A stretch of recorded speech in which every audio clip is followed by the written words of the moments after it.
Before we begin, I would like to share the Oh yeah, by the way, if you guys like want me to pause at any point, just let me know. I don't mind. If you want to say something, just say like pause or some shit. structure of this. Hi Cora. Cora, if you want to come up, you can come up. But like, we gonna be here for 2 hours. Okay. Okay, let's start.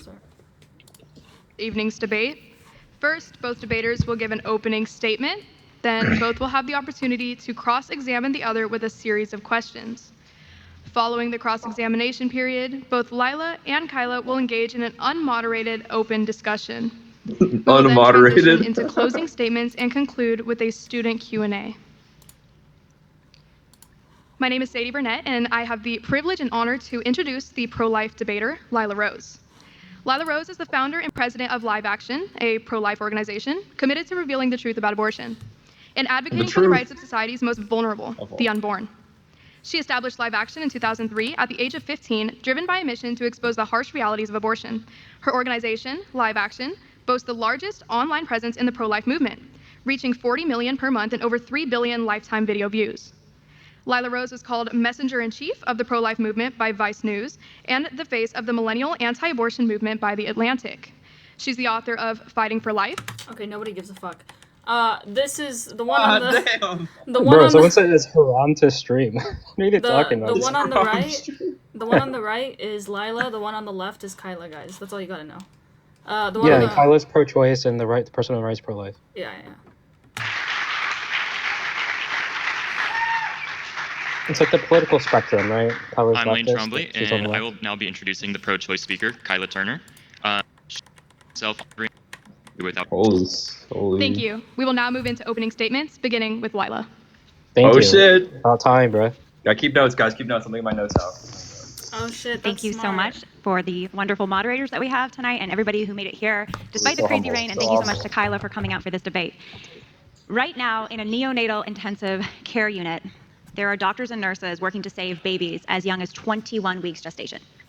Last year, baby Nash Keene was born in Iowa at just 21 weeks old, becoming the world's youngest baby to survive outside the womb. These children are no bigger than the palm of our hands. Their chests rise and fall under tiny wires and monitors. Every breath is treated as precious and worth fighting for. In those NICU wards, no one questions whether the child is a human being worth fighting for. And every single child in NICU in America has their legal right to life protected. Yet, only a few miles from here, within 10 miles away from here, there are children at the very same age and stage of development that can be legally killed in an abortion business. At the Planned Parenthood facility in Orange, elective abortions are done up to 24 weeks old. The baby in NICU and the babies killed nearby, and that will be killed this weekend, are the same age, the same development, the same human beings. The only difference is their location. A society that fights to save the life of the child in one building while ignoring the child that's going to be killed in another faces a profound moral and legal contradiction. This debate is not about slogans or politics. It is about whether our law should permit the intentional killing of that child. The question before us is simple. Should abortion be legal? To answer that question, we first have to define our terms. Abortion, what is it? Abortion is the direct and intentional killing of a living human being in the womb. Surgical abortion is designed to tear the developing human apart. Chemical abortion starves and expels the developing human. Later abortions stop the beating heart of the human with a lethal injection. Wait, okay, so I did watch like the first 10 minutes, by the way, just to get a gist, and someone said in the chat, this reads like ChatGPT wrote it. I'm gonna be so frank. I am not the type to say, I think this is ChatGPT, but there's some things in here where I really, really feel like she used ChatGPT for this intro. Procedures. This is all ethos, no logos, bro. This is all like Notion shit, bro. Like, I'm sorry. It has like the same speech structure as like high school speech debate tournaments. It's like not very. Yeah, I just feel like AI. I'm not gonna lie. She's like, let's define our term. Like, okay, dude. Come on, what? Anyway. These procedures end human lives. More than 2,800 children are dying every single day in this country due to legal abortion. Over 1 million children a year. This is the greatest human rights crisis of our time, and that's why I'm here. Here's the core pro-life argument. It is wrong to intentionally kill an innocent human being. Abortion intentionally kills an innocent human Oh, being. modus Therefore, ponens. abortion is wrong and it should be illegal. Now, often the argument that I just stated, the hang-up that a lot of people have is the second premise that abortion intentionally kills an innocent human being. So the question has to come, what is the child in the womb, or what is it in the womb? And the science is clear that human life begins not at birth, but at fertilization. This is not a religious claim. It is a consensus of modern embryology. The medical textbook, The Developing Human, states human development begins at fertilization. This highly specialized totipotent cell marks the beginning of each of us as a unique individual. From the moment of sperm-egg fusion, a new human organism exists with its own DNA, sex, and identity. It is Okay, I hate this argument so much, and so many pro-lifers use it, especially like the Christian ones, is they try to make the argument that life begins at conception, and they appeal to biologists when they say this. And the issue that I have with this is it's essentially an equivocation fallacy. What biologists define to be alive is very distinct from what we consider to be alive. By the way, there's someone has, I don't know if it's my headphones, but can we hear like audio? Okay, yeah. It's Okay. gone. Divinity. I think there's like background audio, so unless like when you're gonna speak, like unmute, but then while the video's playing, maybe mute so it doesn't. I don't know if you guys can hear it or if it's just me. No, I could hear it. Okay. So yeah, just you can still unmute, but just don't unmute while I guess the video's playing. But anyways, what I was saying is this is an equivocation fallacy. What biologists consider to be alive is very distinct from what we consider to be human life, right? We consider things like consciousness, we consider things like sentience, we consider things like the ability to suffer, all of these things. Just something being a Homo sapien cell or a human cell doesn't necessarily make it alive in the way that we understand alive to be. There's two distinct definitions. There's the biological definition, and then there's the more philosophical definition of what we consider to be alive. So I don't like this. It's an equivocation fallacy. Sorry, I'm reading the chat, but yeah, it's equivocation fallacy. Biologists consider anything that, goes through, metabolism, all these different cellular processes to be quote unquote alive. So there would be no difference between a human cell and then a protozoan cell. But yeah. Also see like in verbally, like when she gave the argument, the premise she's saying people contend is like the fetus is an innocent human being. But you'll notice that like the support she offers for that is she doesn't use the term human being. She says a human organism and starts quoting embryology. She won't even verbally say it's a human being. Like there's an implicit assumption that she won't even say that, so. not part of the mother's body. It is a separate and distinct human being. This is admitted by pro-choice philosophers, including Peter Singer of Princeton, who writes, and Peter Singer of Princeton, by the way, supports infanticide for the first 3 months after a baby has been born if the baby has a disability and the parents wish it. He says, quote, "There is no doubt that from the first moments of its existence, an embryo conceived from human sperm and eggs is in fact a human being. At 22 days, the heart beats. At 6 weeks, we detect organized brain activity. At 8 weeks, fingers and toes form. By 9 weeks, the child can respond to touch. Just after 20 weeks, premature babies like baby Nash survive with help. Nothing magical happens at birth. The same human being is simply in a new and beautiful location."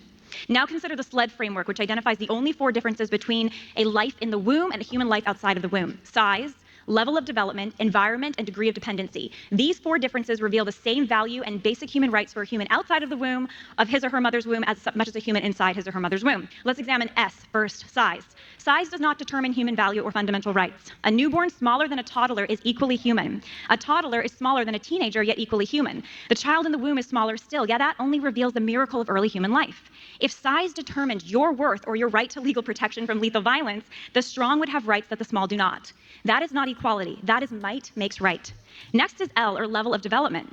A human's level of development does not determine their value or their fundamental right to life. A 2-year-old does not think, speak, or reason like a 12-year-old, yet both have human rights. If cognitive development were the measure of value, then newborns and those with disabilities and those with Level of development definitely does play a fucking role, but I think we'll get into it later. dementia would all have diminished worth. The child in the womb has a developing brain, a developing body, and a developing mind because that is how human beings grow. Development describes a journey. It does not establish a hierarchy of Sorry, one more thing. Neurologically, you might have the brain, the neurons are starting to develop, they're starting to, I guess, quote unquote, implant themselves, but they're not actually functional. They're not alive, they're not firing any action potentials. So I don't know what her point is. Like the neurons themselves aren't necessarily quote unquote alive in the way that we know them. Just trying to make it more simple for you guys to understand. Whose life Also, matters or who deserves the protection of the law. she has like this SLED criterion she's going down, and she's not even like giving support for the criterion. She's just Yeah. like telling you what it is. Like, and there's like you said, it's going to be in there later, I assume. But there's like obviously counterexamples to like development not being indicative of value. Like, why do you unlock privileges when you get older? Why do you like how's it? Is that not a reflection of value? So yeah, it's kind of she's not supporting what she said. Even she was bringing up people who have disabilities and things of that nature.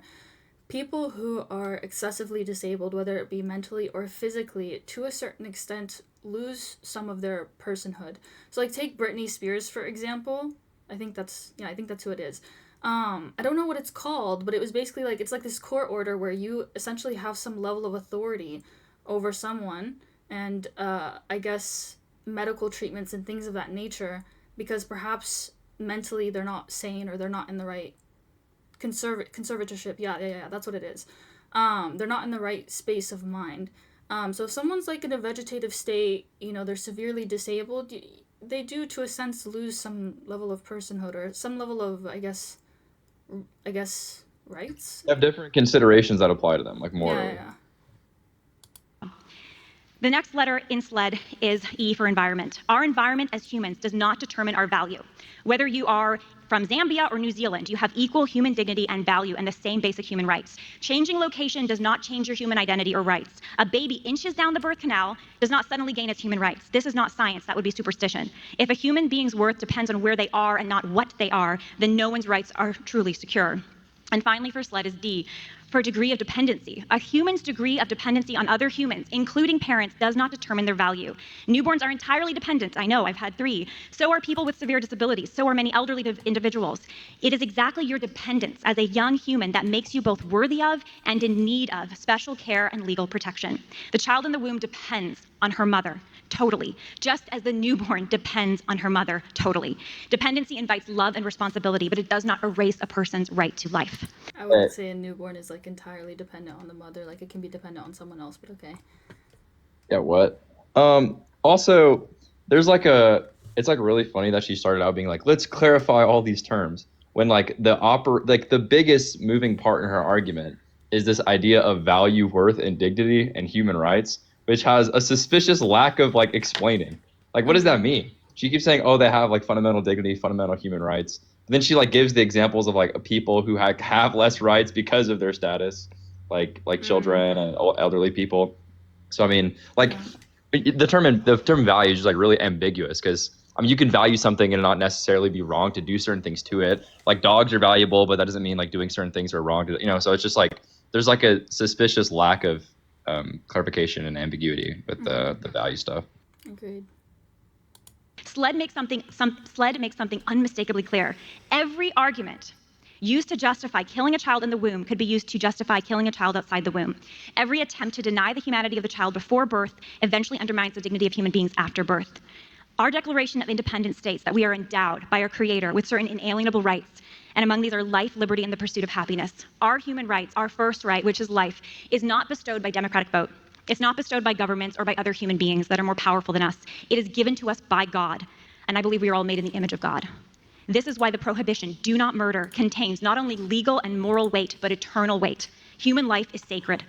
So let's build a society together that protects fundamental human rights by law and embraces every new life with love. It's time to make abortion both illegal and unthinkable. Thank you. It's like awesome. So when she quotes like the founding fathers there, it's really important to understand like she's dropping context. So like the philosophy, like if anyone aware, like the documents of the founding fathers is like heavily influenced by Enlightenment philosophy, namely Locke. Okay, like Locke kind of originated the entirety of the natural theory of rights that we use in our Constitution, and this whole idea of like people having dignity and human beings having dignity. And so going back to the first thing Raz pointed out in reviewing this is like there's a difference between a human being, like a philosophically robust idea of what a human being is, and then a human organism. Like the Enlightenment philosophy is explicitly clear that human organisms are not human beings. And so when she says, oh yeah, we need to like return to our essential American values with the founding fathers. Like the founding fathers didn't mean that. Like that, it's not true to say the founding fathers thought that all human organisms were like endowed with dignity or value. That's just not true. Like actually, explicitly, Locke has a theory of what a person is. He came up with the theory that a person is their psychology, like a person is their experiences, and he came up with the philosophy she's quoting. So I mean, she's kind of just context dropping and equivocating. Just to answer some comments, first of all, why can't I see you on Twitch? I'm not streaming on Twitch right now, but I'm just putting it there, so if you guys want to go follow it in the future, hopefully I'll start streaming on there more. And then someone else asked what was my position. Just to clarify, my position is, just to generalize, pro-choice up until about 15 to 20 weeks.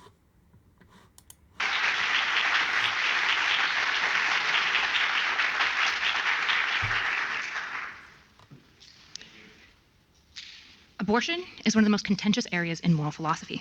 Earliest writings on this topic are from Babylonian law, from the Code of Hammurabi, 18th century BCE. In this writing, it distinguishes mother from child, marking both valuable, but if a fetus is killed, it's a monetary fine. While if the mother is killed, the perpetrator receives capital punishment. I strongly encourage all of you to remember the code's ruling there, because it's going to come up again in an unexpected way. The problem with many debates and conversations on abortion is that it is highly emotionally charged. Now, to be clear, the emotions are not the problem. Of course it's emotional. Abortion touches on some of the deepest values that Americans hold: life versus liberty, meaning, death, tragedy, parenting, family, love. I don't want us in this conversation to neglect our emotions. I'm a trained addictions counselor and psychometrist. I love emotions. What I want us to do, though, is understand that wise minds take into account feelings and logic. For the purpose of structure and clarity in this conversation, I want to break it down into its core parts. First is the legal conversation. Policy is, of course, downstream of morality, but it isn't a substitute for it. This is why, for example, we can all agree that cheating is wrong, but not that it should be legally managed. This would violate the penumbra of rights as Americans. Second part of the conversation is morality. What makes us human? What is the component of life we find meaningful? Is it consciousness? Is it personhood? Capacity for suffering? What even is personhood? What I will argue in this conversation is that regardless of your position morally on abortion, legally, decriminalization leads to the best practical outcomes. My goal personally when it comes to law is to create policy that both reduces abortions and reduces harm and suffering for children, mothers, and women. I will show you comparisons between decriminalized countries versus highly restrictive states, and outcomes that make it clear that the only answer for abortion within our current welfare, education, and health systems is decriminalization. That abortion restrictions actually lead to more infant death, more maternal death, greater levels of childhood poverty, greater levels of foster care involvement, higher levels of childhood abuse and trauma, greater maternal poverty, and shorter lifespans. Morally, I will argue that abortion is often a choice between competing tragedies.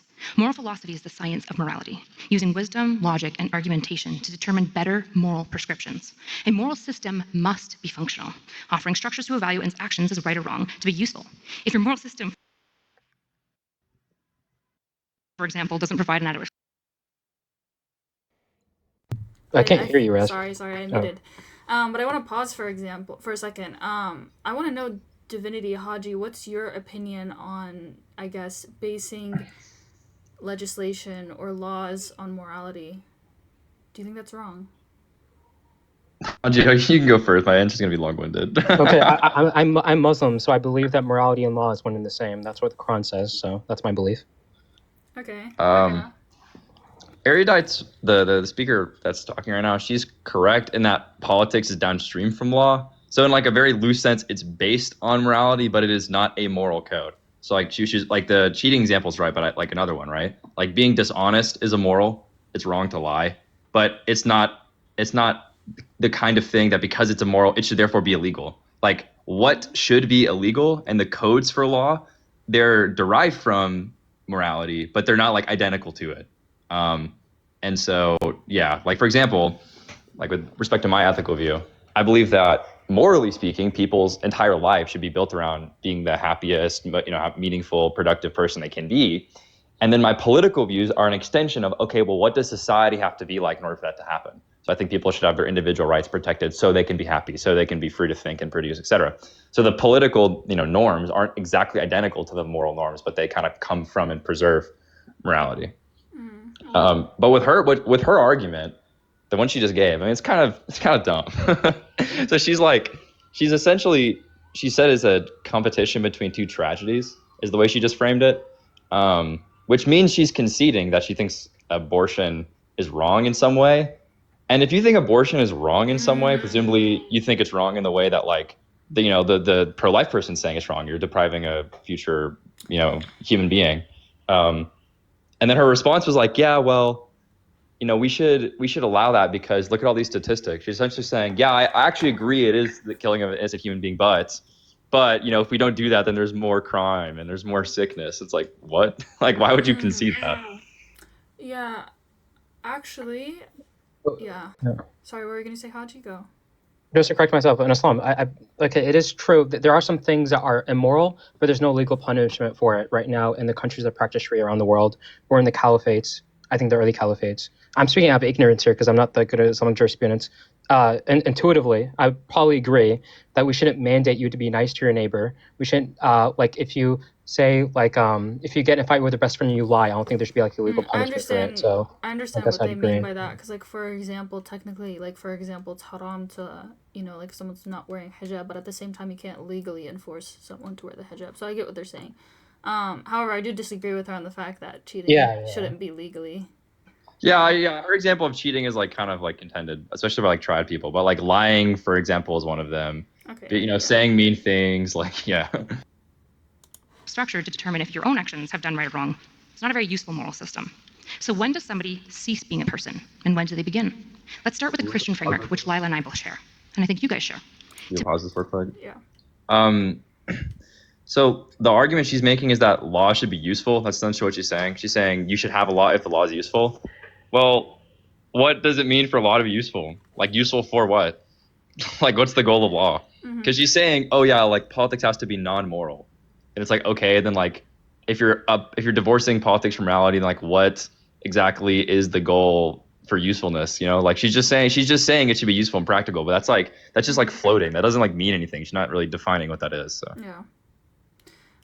Are we doing a live reaction? That's fun. Yes. To me, it's obvious, and I would dare any Christian to challenge me on this, that it is when a soul enters and then leaves a body. Except every one of you in here are smart enough to know that this is complicated. When does a soul enter the body? When does it leave? Does it leave when the heart stops beating or the mind stops? What even is a soul? Does it have a material component? The Bible tells us when a body becomes ensouled or when it leaves. The Bible doesn't tell us when a body becomes ensouled or when it leaves. So we are left determining the answer, much like secularists. Moral philosophy often heavily focuses on the Cartesian consciousness that is self-aware and knows itself as an individual. You'll know this as, I think, therefore I am. For this conversation, I want to talk about temporal consciousness, which extends through past, present, and future, and can guide us on the fringes of when life begins or when it ends. In medicine, death is marked by the termination of brain function. When we are deciding about pulling the plug on a brain-dead person, we are essentially weighing what the past consciousness would have wanted and the lack of present-future consciousness, which is what we use to say, that person isn't there anymore. What would they have wanted when it comes to deciding to stopping their heart?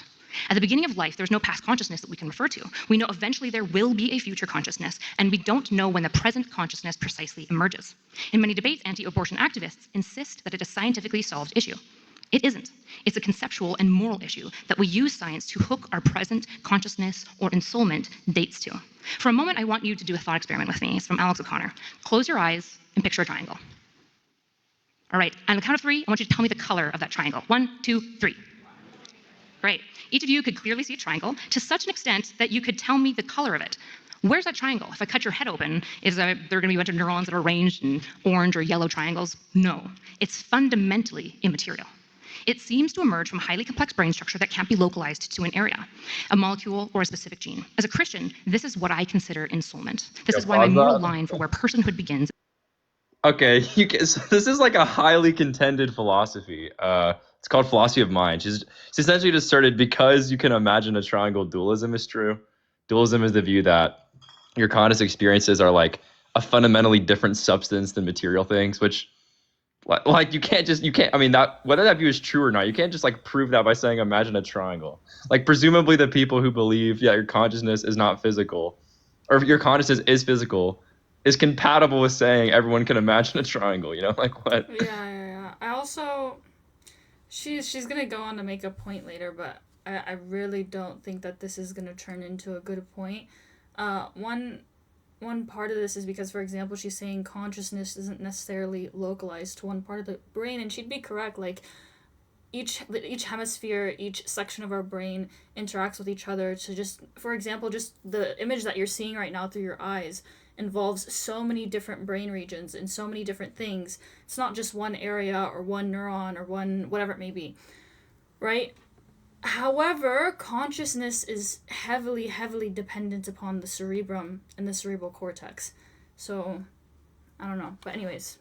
Is between 12 to 15 weeks. This is after the brain has developed 5 divisions that are central to a human being. Before then, they only have 3 sections, which is similar to a gecko. The onset of brain waves are also similar to those of other humans, which I consider a marker of ensoulment. Now, I want to end my opening with a warning. What often happens in abortion discussions is heavy front-loading with emotionally compelling stories and a use of language to maximally shame the opposition or define away the conversation. I fear that this is what will happen in this conversation, but I hope it won't.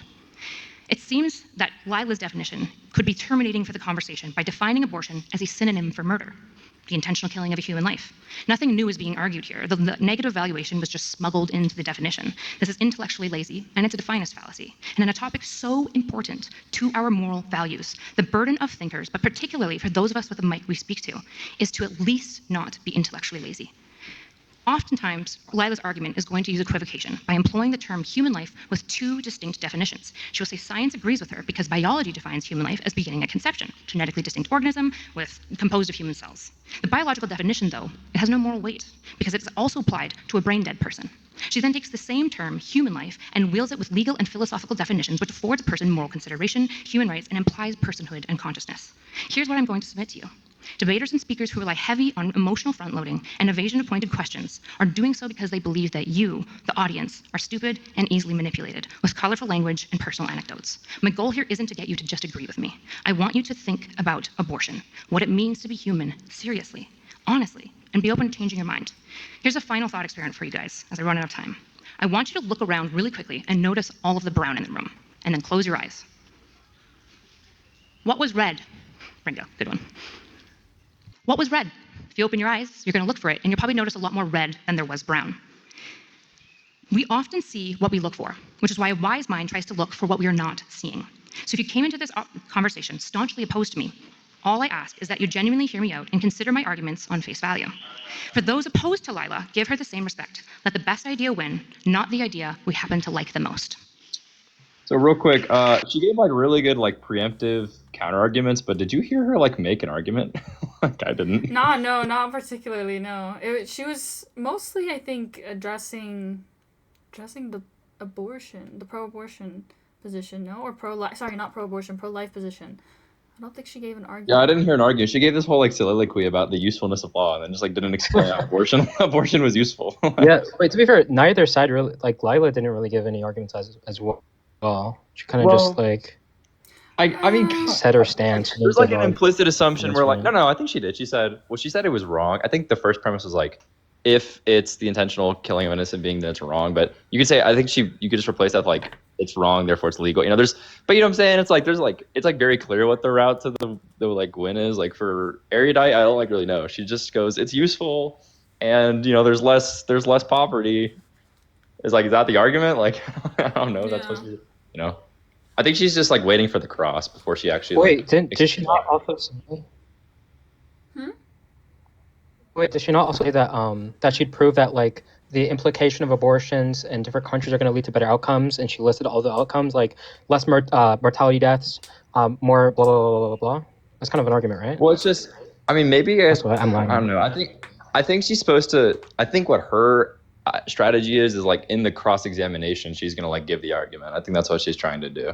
Like I think the pro-life girl has the advantage where she like literally explicitly gave her formal argument, right? And so then it's like very clear what the argument, what the reasoning is. But with erudite, all she kind of did was preempt the things that the other person said and give like responses, but she didn't really like say like abortion should be legal because this, she just kind of like said a bunch of things. So yeah. Haji mentioned that apparently I talk like her, and I low-key see it a bit. No, you talk like yeah, you'll see. No, well, I haven't seen the debate, but like in the other debates, she goes live sometimes, and I feel like the way that she's on TikTok? You'll see. She's not big on TikTok. She was struggling to get viewers, and I tried to invite you to the live, but yeah, no, because she just knew they're trying to make UFA become more mainstream, I guess, and trying to. I thought it was Use ending. TikTok as much as possible. Okay. Oh, Oh, is it not? Is it? Maybe. I don't know. It was live, so. I thought it was ending because like their manager's like pregnant, but anyway. Oh, okay. Maybe. Maybe it's just her then. Okay, let's continue.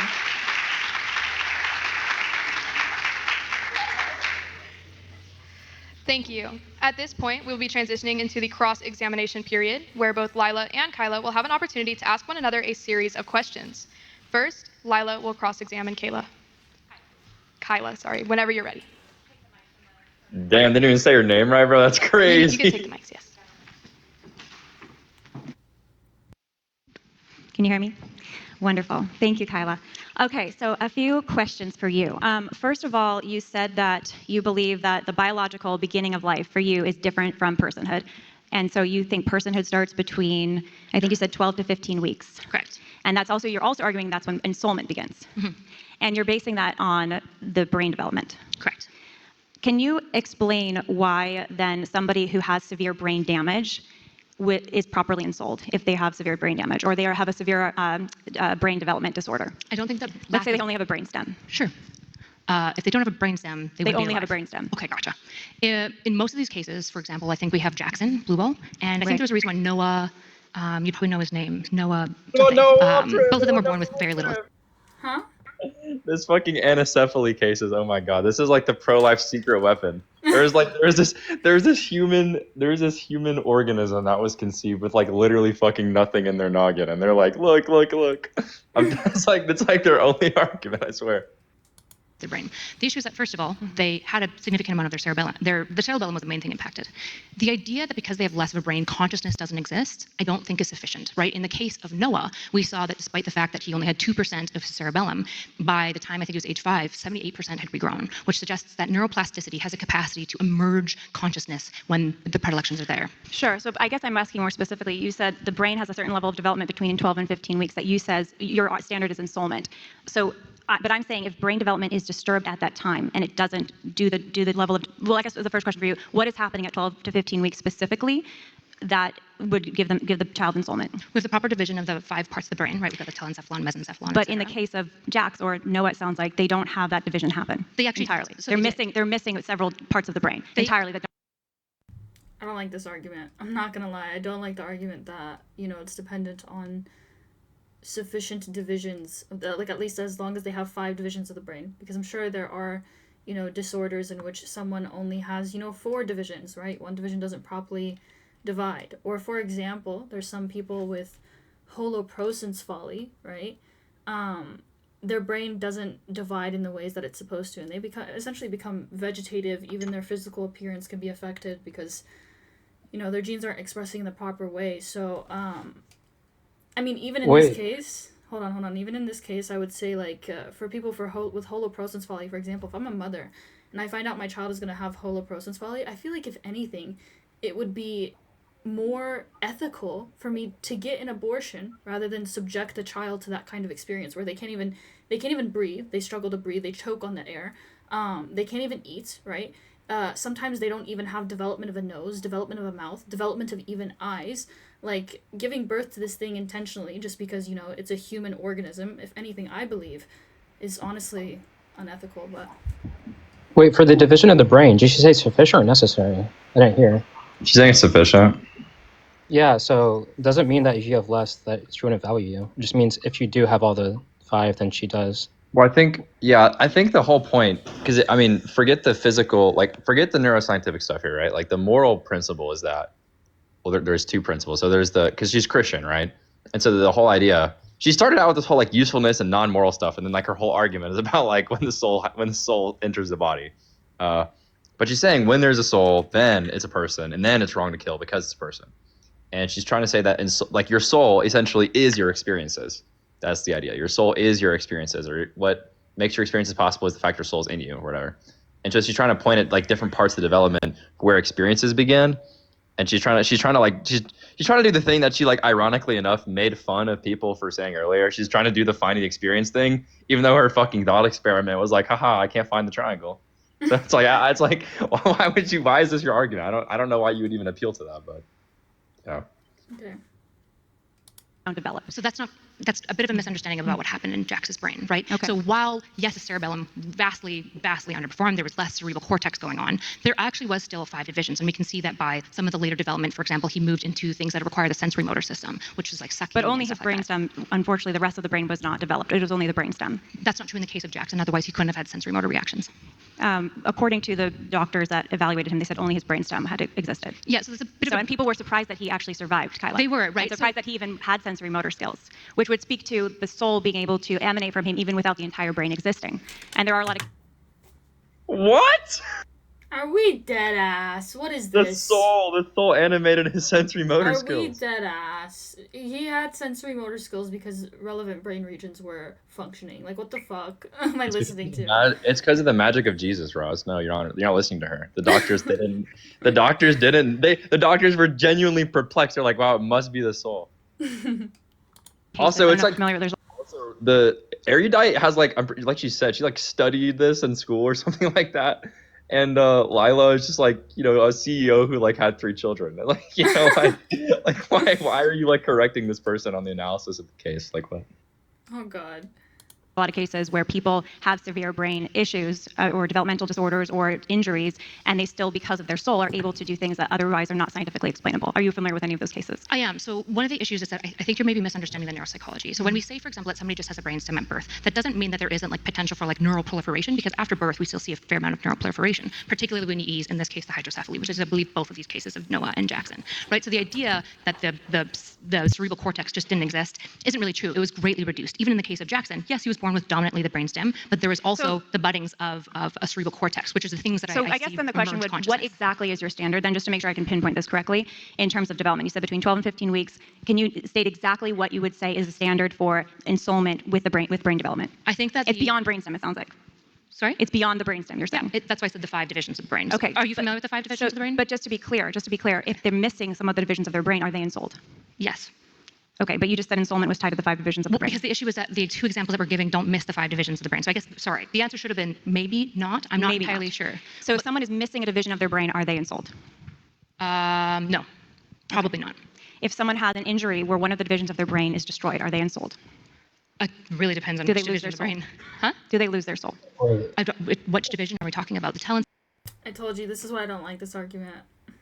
Bro, she said yes like 2 minutes ago. What? And she's saying no. It's just find the soul. This is the thing. Like, the whole thing, right, is in neuroscience and in the philosophy of mind, which is essentially studying the connection of what the mind is and how the mind connects to the physical brain, right?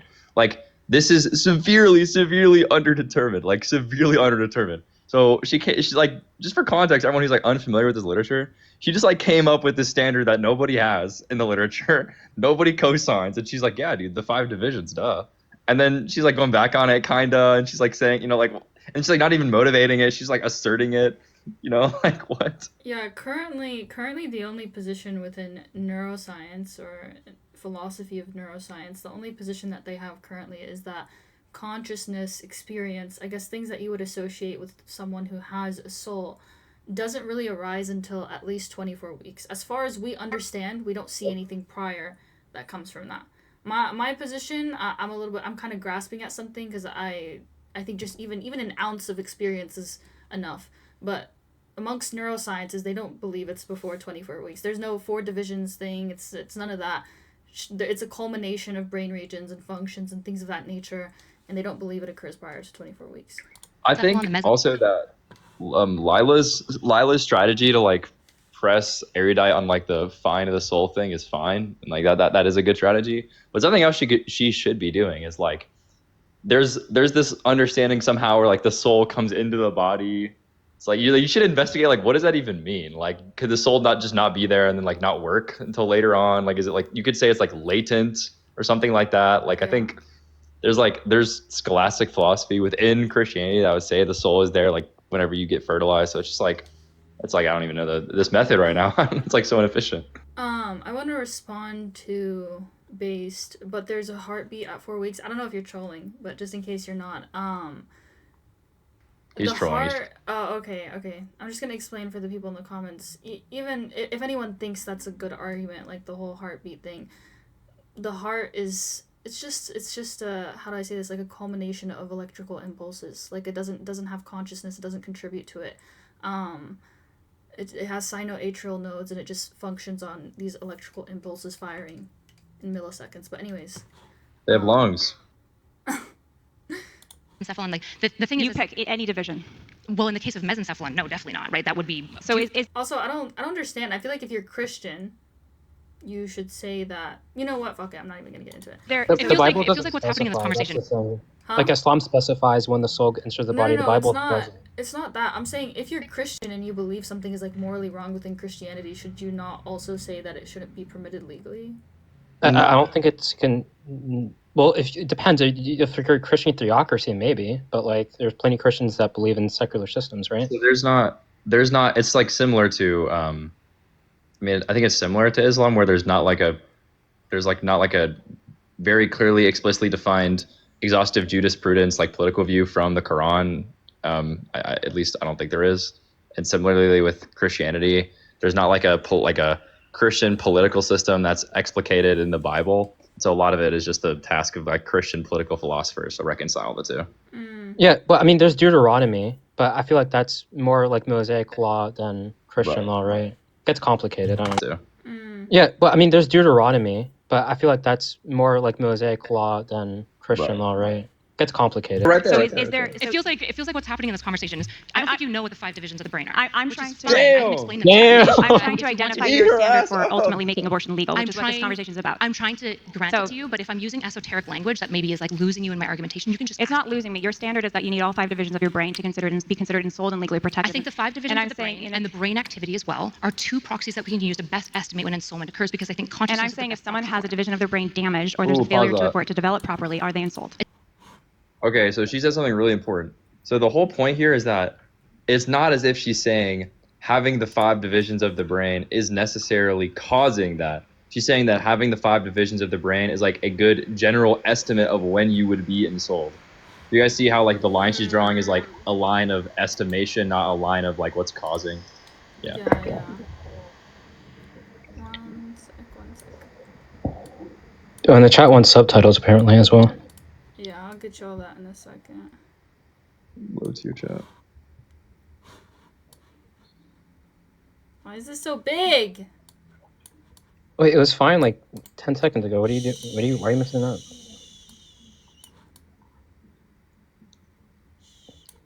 I swear to God, half your comments is just glaze, bro. They said we need cams on, bro. We can't cam up, dude. We're getting canceled. Okay. It depends on which division of the brain is Okay. damaged. Got it. no, here's hold on. here's No, another hold on, question. hold on. And Before you move you on, can I'm not ask me gonna that let you move question in on. your cross-sex because I have 4 minutes left. Is Well, that I'm not okay? asking you a question. I'm clarifying. In the case of a Go for it. mesencephalon, that would be the sheath around your brain that would be gone, right? I don't think that somebody would be not ensouled there, right? But for example, if This is somebody yapping doesn't right have now. a brainstem, they can't even be alive. And these are some of the things. I think when we look at the divisions of the brain and the brain activity, it's the best proxy that we can use right now for understanding a concept as convoluted as ensoulment. Because I think consciousness is the thing that we are weighing here, and the brain So- activities is important to that. Sure. Okay. I guess another question for you then. So, would you say that, let's say there is a child at 11 weeks old, Okay. would you say it would be illicit to abort them for any reason? So this is tough. My legal position is it should be always decriminalized. It should be always between. Up until the moment of birth. Sorry. Up until the moment of birth. That's what decriminalization means. Yeah. Okay. So I do know what that means, but appreciate that. So up until the moment of birth, you Okay, believe that abortion the should be girls are legal. fighting. This includes ensouled babies with all 5 divisions of their brain. Sorry. Clarify. So that question. you would say it should be legal to kill Oh, this ensouled is babies blundering with all so 5 bad divisions right of their now. brain. It should be legal, but that doesn't mean it's moral. Okay, but you think it should be a legal right. It should be a legal right. So does somebody who is ensouled, just to be clear, someone who is ensouled with all 5 divisions of your brain, your standard for personhood, they are actually not Just legal lost the persons debate. that have a right to life. They don't have any legal rights. Complicated here because I think, for example, when you look at Canada, right? Canada has a fully decriminalized system. We basically see almost no abortions past my ensoulment marker. Almost all of them exclusively are going to be like medical exceptionalism, which I know you take issue with medical exceptionalism, which we can get to, right? But in the case of decriminalization, we see almost I'm just asking for exclusively your legal abortions standard. underneath. Yeah, my legal Yeah. standard is it should be decriminalized. But the reason for this is because decriminalization reduces abortion and improves the well-being of children, women, and mothers. Just to be clear, though, just to be clear, because all of the arguments for decriminalization, as you named them, and we'll talk about more, I'm sure, in our discussion, open discussion, have to do with the quality of life for the mother or the child, which is very important, by the way. And for a newborn child, No, that's not all that reduces. for down many to. of them, It's a I'll say. reduction of abortion and the improvement in well-being. Okay, Those are so both of my just positions. I'll grant you that. So what would be the difference between a newborn person who's ensouled with all 5 divisions of your brain, your standard, And brain and waves. and brain waves, and a child weeks before birth that also has brain waves, all 5 divisions of their brain in a person? Why does one have a legal right to life and one doesn't? At that case, essentially, what we see in Canada, I'll give you actual practical I'm very examples. familiar with Canada, and there are later term abortions that happen in Canada under the legal system. Yeah, and so some of them And they actually- can be elective too. Some of them also get investigated. So what happens in decriminalized states is you can do carve-outs. So in the same way that like states that like restrict abortions might have carve-outs for things like rape or medical exceptionalism, in a decriminalized state you can have similar policy carve-outs, right? So for example, if there is decent suspicion from the doctor that a woman is intentionally getting pregnant with the sheer goal of killing the baby right before it's born, I would want that woman investigated. She sounds like a crazy person. The issue is that that's not dominantly happening. And in Canada, in one Hold on, case where that's a that little was different than what you happening, said earlier. she was investigated and put in jail. Just to be clear, Kyla, it just sounds like you said something different. You're saying if somebody has an intention to have Mens an rea. later abortion, that seems by some standard of this doctor, this theoretical that make doctor, it illegal? to be What? insufficient in your view, then that should be an illegal abortion. There can be carve-outs for essentially where mens rea is perceived from a woman, where the only goal of the abortion is the So harm of the some abortions should be illegal under What's mens rea? Mens rea is Latin for intention. your system. Yeah. Sure. Or Okay, that's it's different than what you actually said a couple it's minutes Latin, ago. it's Latin for guilty mind, but it just means you intend to do something. But with respect to the carve-out point, so she's saying it should by default be illegal, but then you can carve out, or it should by default be legal, but you can carve out where it's illegal. In saying that the standard is intention is like unclear because like the whole point was she was saying that law should be like non-moral, but now like the standard for whether something is like going to be legal or illegal is based on like how moral your reason to get an abortion is. It's so contradictory, and it's kind of arbitrary. Like, okay, suppose somebody did intend to just get pregnant and be a serial abortioner. How would you justify it being illegal if the whole thing is like it's useful or something like that? Like it just seems like the line's arbitrary. No, decriminalization can include legal carve-outs. Just So the way that decriminalization restrictive can so just to include be legal clear, carve-outs. decriminalization of abortion in your view can include some criminalization of some abortions. Of course, yep. Okay, that's good to know. So what would be the abortions that should be illegal in your view? At the moment that mens rea can be established and investigated, should be done. So should every later term abortion be investigated to determine mens rea? No, because I don't think most of those laters would satisfy mens rea. For example, if the But doctor how would we strongly know if they weren't Hold on, if investigated? I can just finish. If you want to ask me, you gotta let me finish. So if a doctor can establish a suspicion of mens rea, in the same way that a doctor might establish mens rea of like childhood abuse with injuries coming in, I think doctors are trained to do this, and I think that Mens rea of what? Intention of what? Like she said with child abuse, that if you intend to abuse your child, like intention of what? Like what kind of intention do you have to have for it to be illegal? Like is it Yeah. you can't be like, if they have intentions. Like every action has intention. Like what? Your Twitch doesn't come up. It's in my link tree, guys, if you need it. Why do you need a playback of this live? Because I wanted to post it on YouTube. fundamentally, the bar would be quite high, but I would actually prefer an instance where like 1,000 people who have malicious intent go basically skate by, then one innocent woman gets put in But jail. if the doctor was an abortionist who is incentivized to make money off of abortions, he's always going to say the mens rea is something that's favorable according to your legal code. How could you prevent that from happening? So in Canada, we have a universal healthcare, so there isn't financial incentive. How could you prevent that from happening in the U.S. since we're talking about the United Then States? you would have mens rea to establish for doctors. But for Thank an you for that. The abortionist. time for this first segment is up. Now Kyla will have the opportunity to cross-examine Lila. You may begin. Pause this real quick. Feisty. Okay, so the argument that Lila just gave was essentially like a criticism of like profit motive and capitalism and how abortion, how could you have abortion in a private healthcare society? But it's like funny because like doesn't this contradict her viewpoint about like the rights of the founding fathers and capitalism? Like, aren't you advocating for a system like that? Like what? True. Guys, she isn't streaming on Twitch yet. Yeah, I'm not streaming on Twitch yet. I'm just putting it there if you guys want to go follow it for when I do want to stream in the future. I love it, Kyla. You You're too. great. You too, girl. Just so it's clear, this is a fantastic debate. Thank you I for was very coming. excited. I very much appreciate you being here, and I'm very happy to have you. You're gonna have to flip through like 9,000. And I can report to you the 5 parts of the brain: the cerebrum, the cerebellum, the brainstem, the hypothalamus, and the pituitary. Oh my God! No. It's the mesencephalon, telencephalon, diencephalon. Yeah. Well, there's different standards then for how we're defining 5 parts of There's the no brain. ego for ego for like So 5 my- minutes. It's so bad. It's so bad. Background's neuropsychology, which is why I'm saying like if Beautiful. there's terms you don't know, that's fine. Like I don't expect like I don't know anything about cars, so when So somebody says a piston, you I'm like, I don't know you what can't about identify 5 key parts of the brain that way. So it. Hey, you can start my time. I'm not cross-examining her yet. She's cross-examining me still. Let me. Oh, well, I'll let you just after. Yeah, this. sorry, let me You go. focus. Take your time.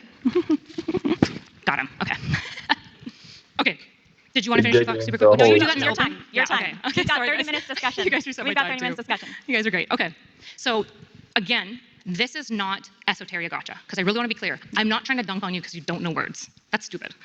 If I say a word that you don't understand, just ask me, because I appreciate that. Thank you, Kyla. So, do you know what I mean when I ask what your epistemic justification is for your beliefs? I'm assuming you do. Define that for me. Okay, so epistemic justification would essentially be like, why do you believe such a thing? Sure. What's the actual through line reason? Typically down to your foundational axiom. Yeah. Okay. And I did present that. I don't know if that was, what you didn't respond to everything that I stated. Obviously, you did respond to some of it. But do you want me to present it again? How I see that?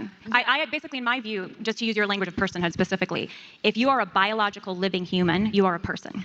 And ensoulment, we don't know when the child in the womb is ensouled. We actually, as a Catholic, on a religious perspective, because we get into religion here, we don't know exactly when ensoulment happens. The church does not take a stance on that. True. But ensoulment doesn't equal. And because we don't know exactly when ensoulment happens, by the way, is yet another reason to be very respectful of human life, because we just don't know. But the church has always taught it, if you want to talk from a religious standpoint, to protect life from the moment of fertilization. And practically speaking, we should protect life from the moment of fertilization because we know we have a biological living human at that point. So you think that our morality should come from biology? I think that gives us clear evidence of where human life begins, and then from there you can build.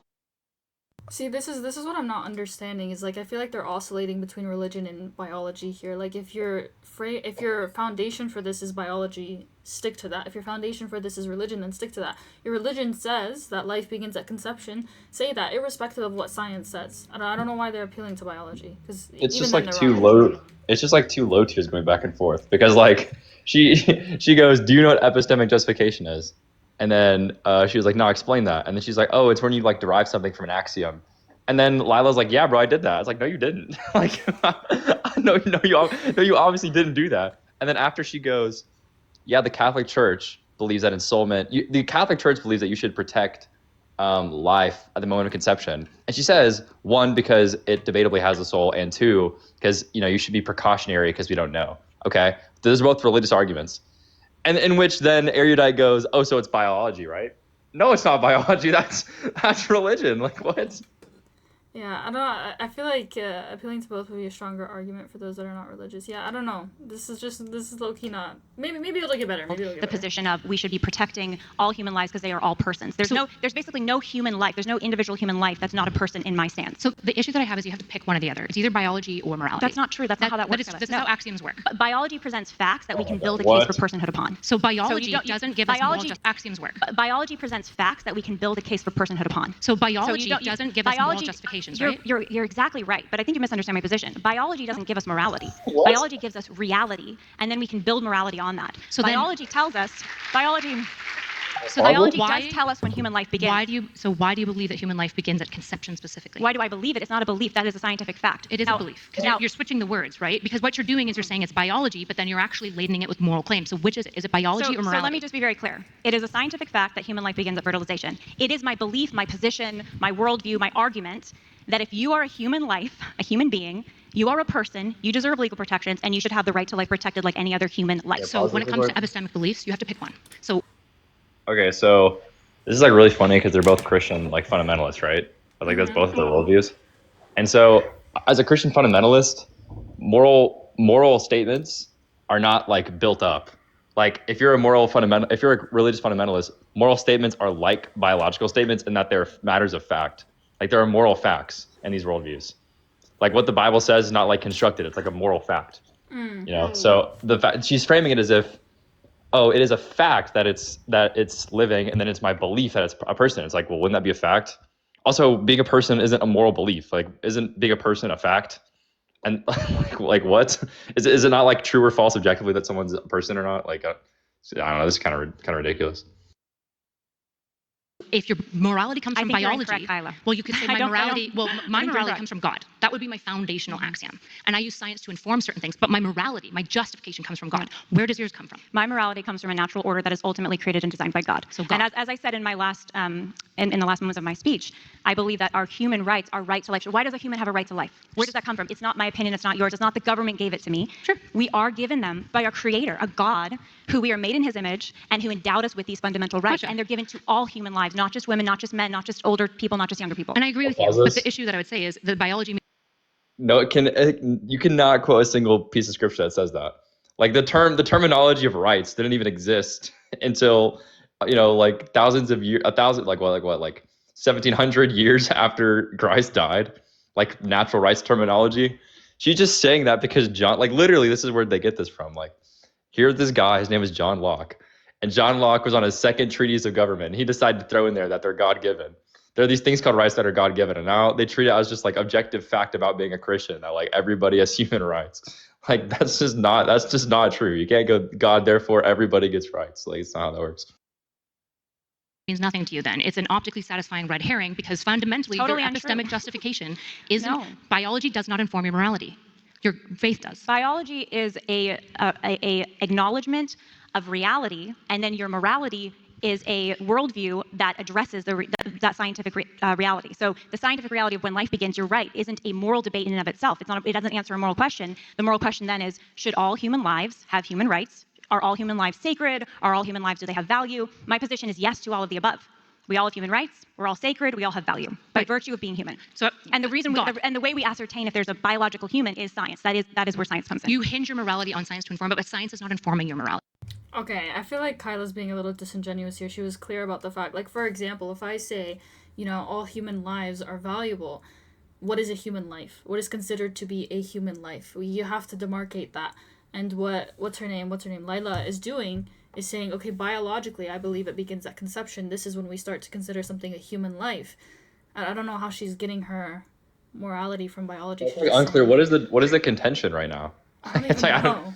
Because like she's saying, oh yeah, like you have, or what's her name? Erudite's like, yeah, there's these fundamental moral beliefs, and it comes from your axiom, or whatever. And the other girl's like, yeah, like I'm using science to apply it. Like, yeah, you get your moral beliefs from your axiom or whatever your starting point is, and then you apply it to the actual world. And the way you do that is by having knowledge about what a human being is and like where they are and when they start. So it's like, yeah, like literally, what is the debate right now? She obviously never said. Didn't she like explicitly say, "I get my morality from God"? Didn't she like explicitly say that? Like what is the confusion? Yeah, multiple times as well. I don't know what she's tripping on. But... Morality is informed by God, which is fine. Mine is too. I think we're saying the same thing in different not. ways. I think. Well, you can decide that, but that's fine. We agree. The bottom line is our epistemic justifications are the same. I don't pretend that science Why did you is say that? morality. Like- I say it's I'm not God. saying science is my reality. But Lila isn't saying that science is morality. What the fuck is happening? Also, I don't know why Either she's way. saying You are, because you're saying epistemic biology. justification. So Like let's- I don't know who prepared her for this debate, but like I don't know why she's like being so pedantic. All that term means, I don't know. She didn't explain it very well. All it means to say epistemic justification, that just means, the justification for a worldview, like why you believe what you believe, is what makes what you believe rational. So she just keeps going. Essentially, what's your argument? When you ask for the epistemic justification, you're asking for the argument. And the argument she's actually the only person in the debate who gave an argument. She said, if you kill an innocent human being, it's wrong. And of course, that's justified. I mean, that's a commandment, right? Isn't that like a commandment in the Bible? So, I mean, like literally, what is this debate? And she's just like inventing. Yeah, I mean, Lila's like pulling out all the red hair, or she's pointing out all like the red herring stuff. So, yeah. God. I- So does My position, because you could come in here and acknowledge the science alongside me, right? Just like Peter Singer, who's pro-abortion, and say it is scientifically the reality of a new, unique human being at the moment of fertilization. And then you can morally argue a different case because you have a different position, and you could say, well, it doesn't matter. And this is what Peter Singer says. He's very Sure. honest. He says it doesn't matter that it's a human being.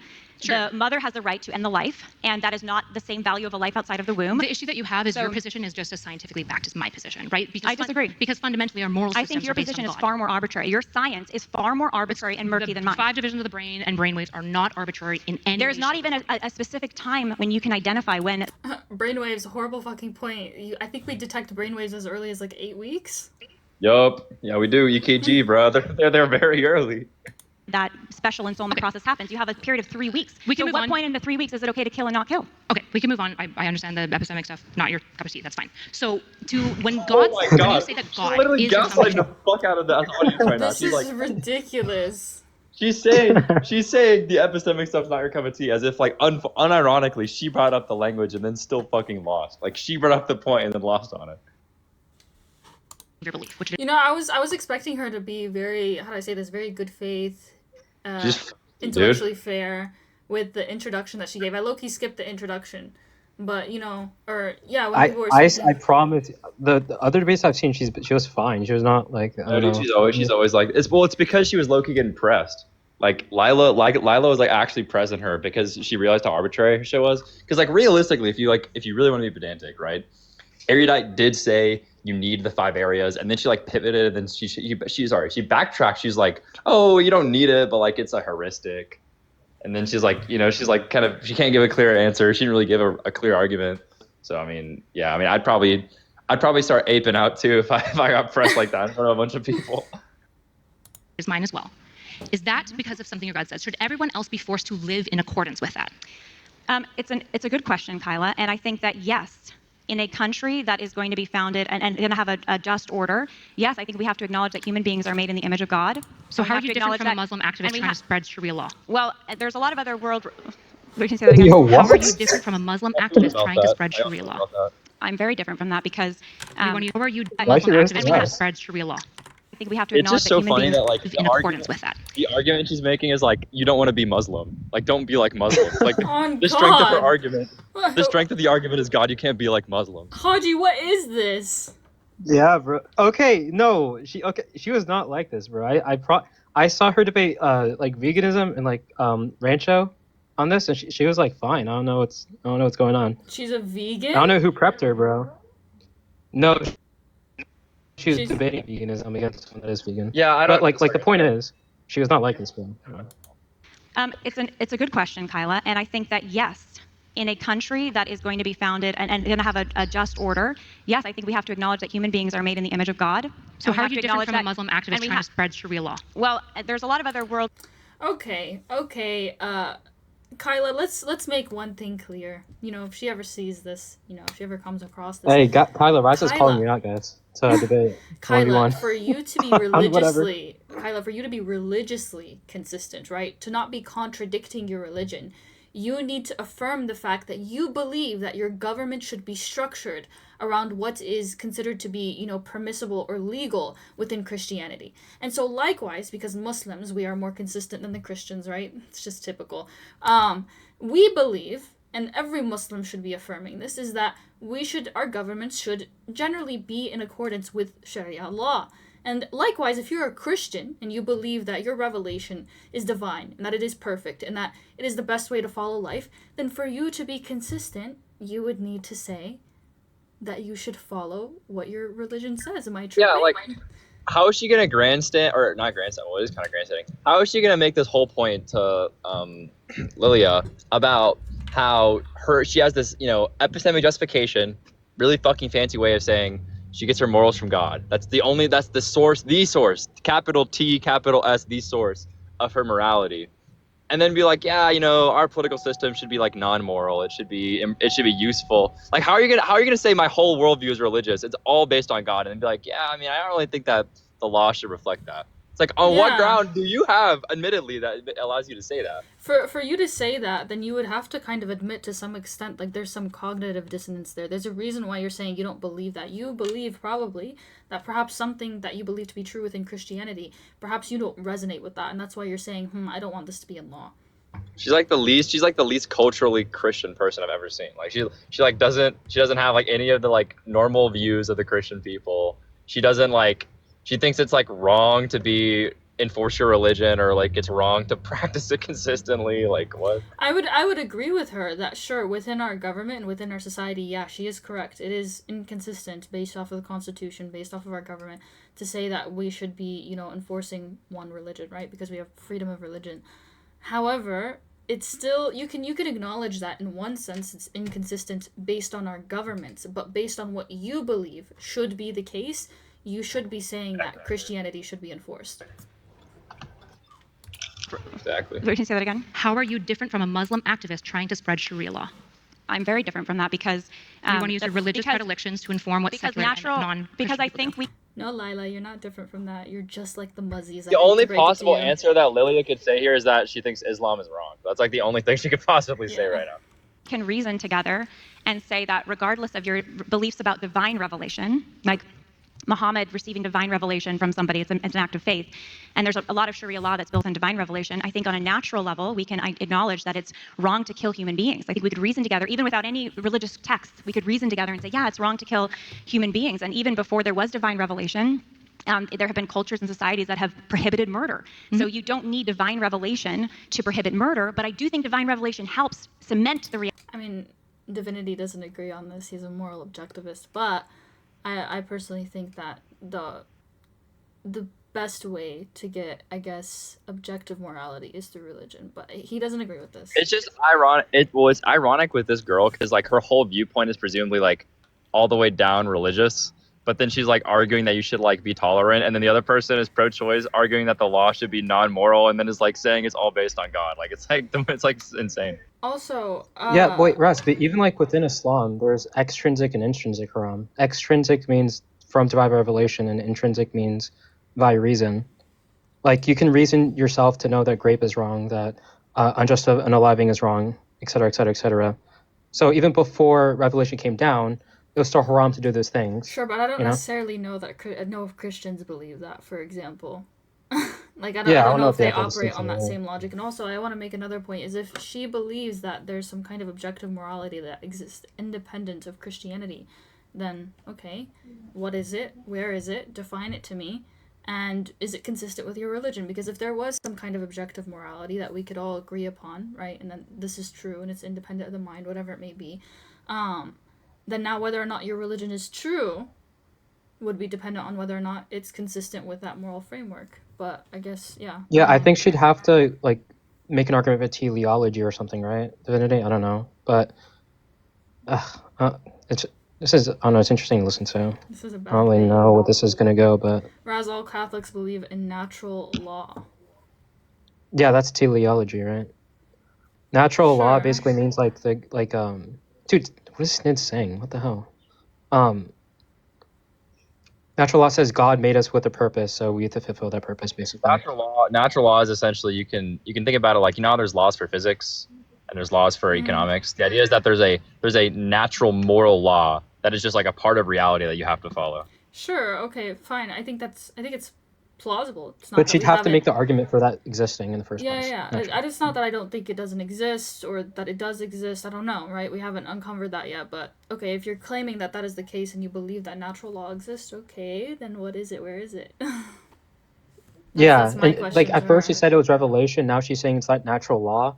Like she's mixing them both. If you're gonna have she can believe in both. That's fine. But during a debate, like stick to one of them. Don't Islamic go Apex, between yeah, different I things. understand that we sort of believe that, but what she's Speaking claiming scholastic here, tradition for it, yeah. what she's Yeah, claiming we believe in here, like the fitra or whatever, right? So that's like kind of natural law, kind of. We have like a predisposition to do good things or to believe good things and stuff. I think. yeah, but what she's claiming here, Islamic Apex, is essentially the reason why she's different from a Muslim. What even was this point? The whole point is that she doesn't want to.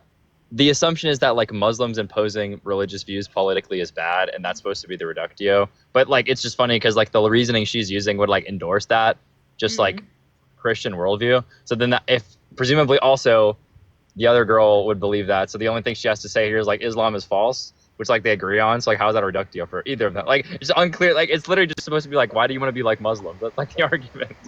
So she's against theocracies. The other girl is, the Kyla girl is. Haji, mute yourself. There's like a... But Kyla, it's weird because Kyla's like in Kyla's worldview. If she took seriously the implications of like grounding all of your morality in God, you can't have a secular political system. It has to be. I agree. You know, so And like I said, I'm gonna be fair for her here. Like I understand if she's saying based off of our government, that's inconsistent. But she should clarify and say, yeah, personally, I believe. no, but that we she's should not have saying. a- She's saying it's wrong to do that. Like it's not even like a government. Very, very inconsistent. I'm definitely posting this fucking clip because what do you mean? What do you mean you don't believe that your government should be based off of your religion? Reality that human life is sacred. I mean, Jesus Christ didn't come into the world at 13 to 14 weeks when his brain was a certain level of development. He came into the world as a single cell embryo. And that I think is a very important point right there about So, humanity. Just to understand, Would you agree you with believe that? that Like, essentially I you do want to agree impose your with religious predilections on secular people who don't agree with your faith whatsoever, Well, in the same way Muslim activists would want to do No, the same. Kyla. So our country, this country, Yes, Kyla. That's how your religion works. Kyla, you're a Christian. What is this debate on? It's abortion. Why would you want to impose your religious beliefs? And it's as if she didn't say that her sole moral axiom was the existence of God. Like what? Also, yeah, very good point. But this debate's on abortion, guys, in case anyone doesn't know. Tell her to let me up. I'm not letting anyone up. Unless maybe it's like Cora or like, some high tiers that I know personally. Or maybe like I guess if Islamic Apex wanted to come up and say one thing or Who else was it? Leanne. Those are the only people I'll bring up. that we live in was founded on certain foundational human rights that were articulated as being given to us by a creator. Do you agree with this? Yes, but if you go into the 14th Amendment, we're gonna have so some by issues. that by that argument, the very fact that we live in this country, you could say, well, it's just like being under Sharia law because we live in America and we have endowed by our creator. I don't think we live I under would Sharia argue law. they're totally different because Sharia law, while it may include some elements that mirror some elements of natural law and Christianity, also includes levels of their own divine revelation that Sure. I think are So- highly anti to the human person Just to and take my time heretical. back, just because I have limited time. Yeah. Essentially, you're saying, well, yes, but Does she not think that people could also say that about Christianity? What is this like subtle Islamophobia? What is this? Sharia law makes me cringe when they say that. Yo, I low-key like picked up on it. I'm not gonna lie. To clarify to my audience, because I'm gonna post this. It's not Sharia law. In Arabic, right, Sharia means law. So you just say Islamic law. You don't say Sharia law because you're saying law. If you translate that to English. It's like when we call something a chai tea. I'm not kidding. chai tea. means tea. That's what it means. It's like, Christianity is better than Islam, so that's why I can impose my religious predilections on others, but Muslims can't Well, impose do theirs you, on do you others. believe that we have any human rights given to us by our creator, not Don't by the you state? believe that? Well, Doesn't she well, believe see, that it's better? Like, why is she saying that's a problem? I don't know. This is so inconsistent. also confers us human rights, separate of our creator, and our creator also confers us rights. But are the states' rights completely arbitrary, or should they mirror what the No, they're creator's rights societally are? arranged and organized together, right? But what's that based on? Population vote, typically, in a democracy. So your rule of law would be pure democracy, not based on any foundational principles, just whatever the. You want me to pause? This is just a fucking tangent. Oh my god. Audrey, did you want me to pause? Yeah, well, that's an ad populum fallacy. If she believes that democracy is better than the word of God, like, I don't know how that works. Like, Oh, why yeah. would the creation be smarter than the creator? Like, how does that work? I don't This really is know. turning into like a religious debate. This is so funny. Will of the people. Yeah. No, no there's a matter lot of what it is. foundation. Well, this is like saying secular people can't have moral foundational. They can, right? But you Like, need to align on certain key moral foundations to have a we often society. do. This believes is that why they we work can. really Like, well why in would a you say secular that? democracy, despite the fact that many people are religious and not. We mostly work well. Wait, This what is did why you we say? work really well in a secular democracy, despite the fact that many people are religious and not. We mostly work well together. Although, to be fair, in 2025, it's looking like we're getting along worse and worse. But by and large, we can agree with a lot of moral principles. Can I kind of shift to Go asking for it, you yeah. We'll pick one that more up later, question? yeah. Okay. If you have a burning building and you can save the occupants in one room, I know you love this one. I love this one. One room has a baby born 2 weeks ago, and the other has a morula. And for those not familiar, that's just a fertilized egg, basically as late as it gets before it becomes like a blastocyst. So it's had about 4 cell divisions. Which one are you saving? I would absolutely try to save both. I can't. I know I can't. It's like asking me. It's really like asking me if you have your son in one room and your other son in the other. Who do you save? And Okay. Charlie's problem. It sucks, I would- right? I Because would they're both save equal in dignity, everybody. and I don't know what I don't know what I would do in that emergency situation. But what I would do in that emergency situation doesn't mean that one son is less valuable than the other, or the embryo is less valuable than the baby, et cetera, et cetera, et cetera. Well, this is the issue. This the is why this reason- is kind of a. It's not silly. In some ways, a useless hypothetical. It's Although not I useless. appreciate it. It's So fun. your answer probably wouldn't be, I stand there stunned and don't pick, right? You would probably do Of something. course, you What would you run. do? Would you save the baby or the morula? Because I know Yeah. no matter what I think, I'm saving the baby. Thank you. The Thank you. cross-examination period is over. I'd try to go for both, really. Whatever one's closest to me. I mean, You can't answer hypothetically. Thank I you. know, I know. Next- It's a toughie. Next, we will be transitioning. Okay, she's actually. I'm so sorry. I'm gonna be frank here. She's actually insane if she says she wouldn't pick the baby. Like, come on. But it's a toughie though. Like, she said 2 weeks. 2 weeks. She just said whichever one's closer. Wait. So you is could the, stipulate- Is the morula? I forget. Did she say 2 weeks? It's a 2-week-old baby. 2-week-old fetus. Sorry. Someone. Yeah. No, 2-week-old like newborn versus an amygdala. An amygdala. I don't know what the fuck that is. I don't know, some like fertilized egg or something. I don't That's a part of the brain. Okay. I think she said. Okay, whatever. Fetus. She ends up saying whichever one's closer, which means you could get her to verbally admit that if there was a newborn child 20 feet away and there was a fucking fertilized egg 10 feet away, you could only save one or you would die. She would go walk the fucking 10 feet and save the fetus or the fertilized egg as opposed to like a newborn child, like 10 feet away. Yeah, I'm not gonna lie. This shepherd guy needs to stop asking. If you want to come up, send me a line. But you shouldn't kill either one. Is the bottom line. Next, we will be transitioning. Like, Clap I'm for sorry. that I'm awesome sorry. response, guys. The fetus wouldn't even feel pain. It doesn't even have the capacity to understand. Yeah, but it's a pain. human being though. It's an innocent human being Like, that's so crazy to me. So you would rather, let's say the fetus is closer to you. You're gonna go save the fetus over the baby, which can feel pain. Are we serious right now? It's goofy because Lila, even as a pro-life, even if you're arguing for a pro-life conclusion, right?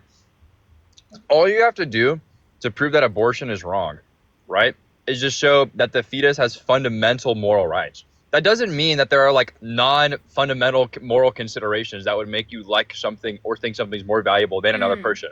For example, I like the people in this live stream more than I like, criminals that are in jail. Yeah. That doesn't mean I don't think that criminals don't have fundamental human rights. If I believe that, that just means that there are other things I care more about, like having a strong moral character or the experience of pleasure and pain. So, like when she says, I would say both of them. It's like obviously you wouldn't. Like there's obviously these things like, would you save your family member as opposed to a non-family member? Right? Are they just as valuable to you? Like, no, of course not. So I don't even know why she had such a difficulty answering that. I agree. That's a good point. Okay. Haji, did you want to say something? Well, I have a question for Divinity. Like, you said that they're innocent. Well, I can't tell you're trolling. Wait, but are fetuses innocent? Are mole patients innocent or guilty? Or they don't have the capacity to be guilty. How can they be innocent? Oh, no, I was just saying that because that's her view. I don't think that the okay. fetus is innocent because I don't think it's a person. But you could Okay. argue if it's a patient, you could argue it's innocent. Yeah. Okay, interesting. and Because I don't Kyla, think you will like. both- Okay. Yeah, go ahead. Sorry. now have the opportunity to have an uninterrupted, open discussion where you may continue your conversation. You may begin. This is gonna be Gotcha. fucking So awful. when baby and Morula are in separate rooms, you stand there stun locked and save nobody. That's your answer. No. I would start running around and trying to save whoever I can. You can't say both. That's not how hypotheticals work, right? And just Well, before you all right, laugh, right, like, this is everyone- so silly. Yeah. Let me explain to everyone why philosophical hypotheticals are really, really important, Well, right? okay, Kyla, let me Kyla's hold on, dilemma hold on. is a good example. Kyla, I agree that hypotheticals are important. So let me ask you this, because I want you, because this is what you're asking me effectively, right? I dodged your Let's hypothetical. say Let me you ask have you one two now. hypothetical children. You and your husband have two hypothetical children. One is a little older than the other, of course. They're not twins. You have to pick one. Who do you pick? Mhm. Who do you pick? My answer would probably be Well, if one's okay. Morula That's like not the same thing. and one's one a or they're baby. both born, Kyla. To an Morula and a newborn child. Okay. They're both born? Okay, that's not the same thing. What Who is would you this? pick? I have two born children. I would probably end up, unfortunately, picking the one I happen to like the most, which is tragic. It's awful. Well, before you laugh, hold on. Damn, So, bro. She's a. How is that a fucking crazy take? Like, how is that crazy? Hold on, wait, guys. There's like there's audio in the background. Mute. they laugh. So Wait, no, wait, that's wait, fair, wait, to the fair, crowd. fair. It's To the fair. crowd. So wait, right so then now. the next answer Right, is hold on. You guys got to pause. So- We got 30 minutes. so then the next- 1 second. The Yeah. crowd's answer right now is to be stun locked and let both die. And that's No, not I real. wouldn't let both die. That's I would not run real. to pick whoever was physically closest to me. That's who I Sure, would run that to. might be an answer Yeah, too. yeah. So, but the bottom line is those scenarios, as much as I appreciate them, as fun as they are, we've done a lot of content around them. They don't tell you which one should have legal rights versus So which they one do. shouldn't. They do, because every person- because in that scenario with your two kids, because you might like one or be closer to one versus the other in the moment of a So what Lila's not understanding here is it's identifying a distinction, right? You're how do I say this? You're identifying that, for example, the fetus has less intrinsic value or even just has instrumental value in comparison to a literal baby, a newborn baby, which has intrinsic value.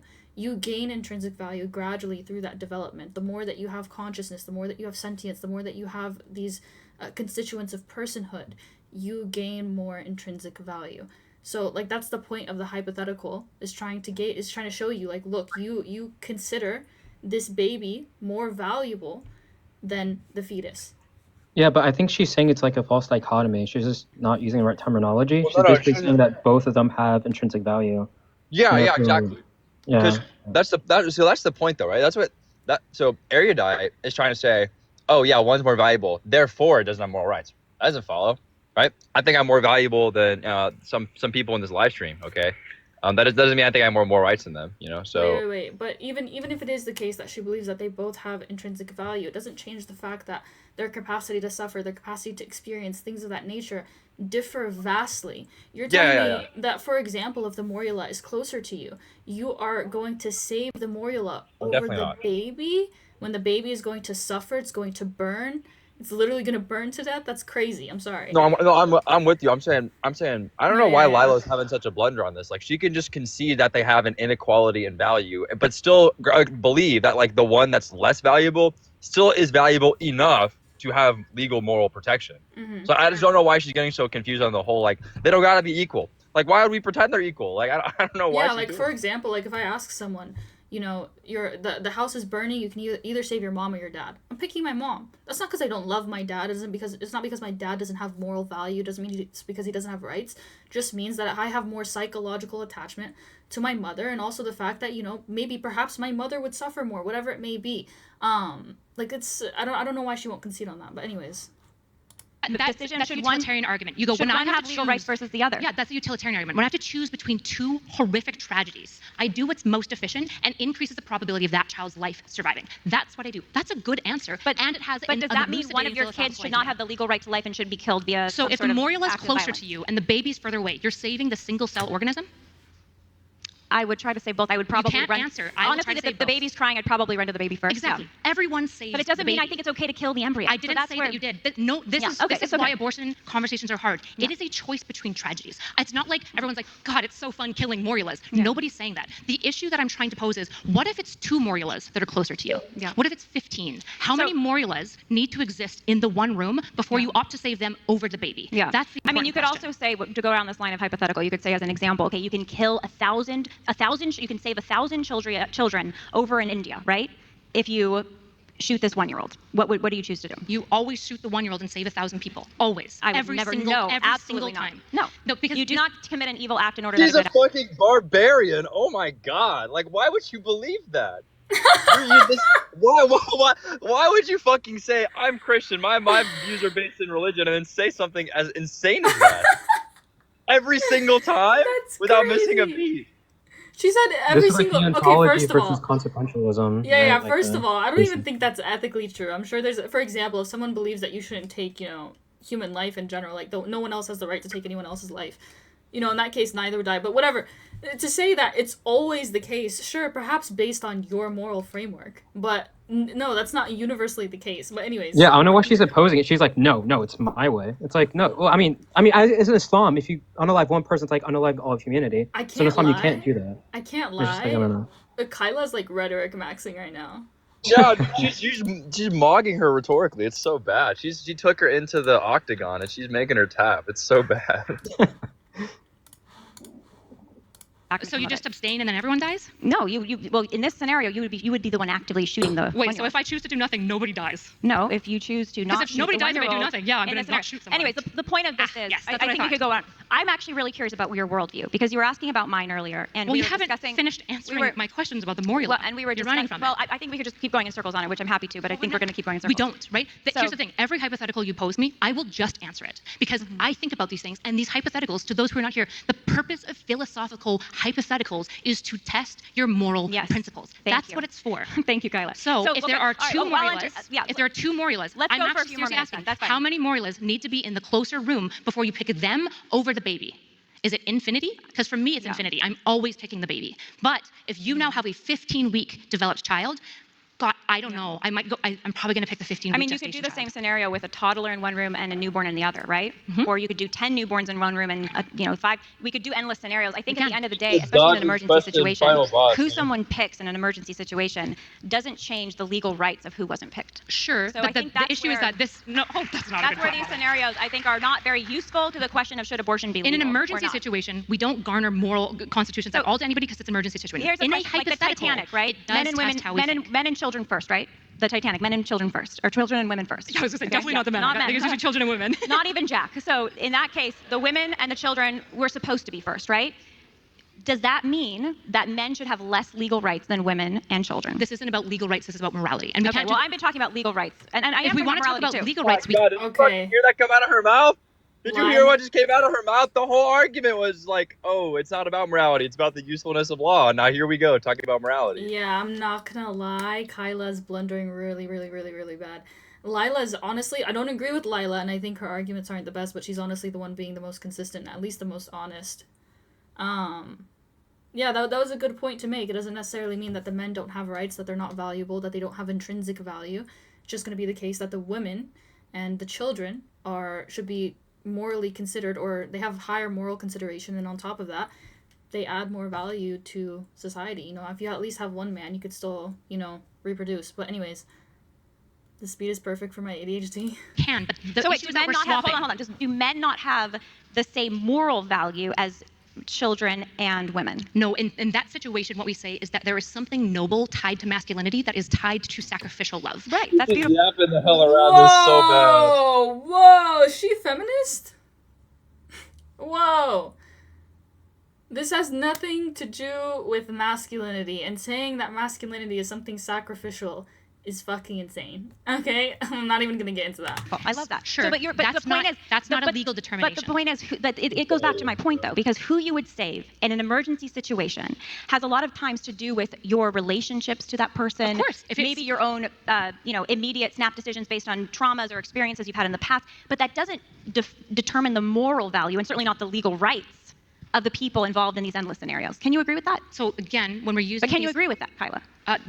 moral rights are very different than legal rights that we're Can you? talking Let's about. just do moral rights then. You're hung up on legal. Can we just do moral Well, the rights? hypotheticals for morality. And so Okay, the- but then so if men have the same moral value as women and children, but you would pick the woman, or the Titanic, says women and children first. that's why my follow-up question is really important. Because if I have to choose between 5,000 men dying or one woman, I'm picking the men. Okay. This is why I'm asking you with the Mori law. What the fuck kind of bullshit is that? She's literally a barbarian. She hates men. She hates children. She hates what is this answer? Why would This is dude? not real. This is not real. Divinity's reactions are so fucking funny. She's lost the plot. We've lost the plot. We've lost the plot, guys. 5,000 men for one woman exchange ratio. Okay, wait. Is she saying she's gonna save the 5,000 men? No, she's saying they're gone. They should Between die. for their 5,000 one men woman. dying or one woman, I'm picking the men. Okay. This is No, she's saying that she values 5,000 men more Oh, than listen. Okay, She said she the had way- to choose 5,000 okay. men dying. That's what The she way said. that she articulated that is, she said 5,000 men dying. She shouldn't have said that. She said, if I was gonna pick between 5,000 men or one woman dying, then I'm gonna pick the 5,000. I don't. Let's see if why she I'm asking clarifies you with the this. Mori law. I understand why you're unlocked between the Mori law and the baby when they're equal. And you said distance would be the varying factor for me. That's a that's a really good answer. That's better than my answer, right? Now the next question is, how many Mori laws need to be in the closer room before you opt to select it over the child? And this question Okay. She is saying she'd pick the 5,000 men. Okay, we Loki. That Loki made me tweet. She should That's have what clarified she that. said. Yeah, she said that weird as fuck. Also, now, Yeah, I mean, because the reality is her rhetoric is it's like modern TikTok debate rhetoric. I don't know who prepped her, but it's a TikTok debater. look at single cell organisms, we all understand Haji mute. Oh, can you guys hear about? Oh, it's my bad. Yeah, I can just hear I don't know if it's AC or something, but I can hear it in the background. I think it's my PC. Yeah, it's okay. It's Sorry. okay. Just you can unmute when we're talking, just while we're watching, just so it's not in the background. that we value it less in tragic Let situations. me give you an where we answer you have might to like. Let me give you an answer you might like, and then can we go to worldview, because I'm very curious about yours. Sure. Here's an answer you might like. If it's in the case of children that are frozen, right? They're basically frozen in time, effectively via IVF. Nope. Why? They're Why? not. In this hypothetical, they're not. Well, then they would be dead already. This hypothetical is a magical world where the Morilas are living, and if you save them, they will become children. That's how hypotheticals work, Okay. guys. Sorry. All right. Then if that's the case, then you could make a very strong argument to absolutely save the 1,000 versus the one in the older child in the other room. You could make that case very easily, because you're not because in the case of the IVF clinic burning, or there's a bunch of babies that are frozen, created via IVF, and they're in a freezer, and you could grab the freezer or grab So the if the newborn baby's baby. frozen, it's not worth as much morally? Well, no, it's more that you don't if you take someone out of a clinical setting where, by the way, that's why one of the many reasons I oppose IVF, because it's against the human. She didn't. What is her thing? Sled. It should be sled tough with fucking temperature at the end. Because what does that have to do with anything? Wait. So the baby to be frozen like that, but they're in a hostile environment. They're not going to survive without intervention, right? Because they're taken out of the You place. save them, They're they taken out of live. they're taken out of the place they should be, which is their mother's womb, right?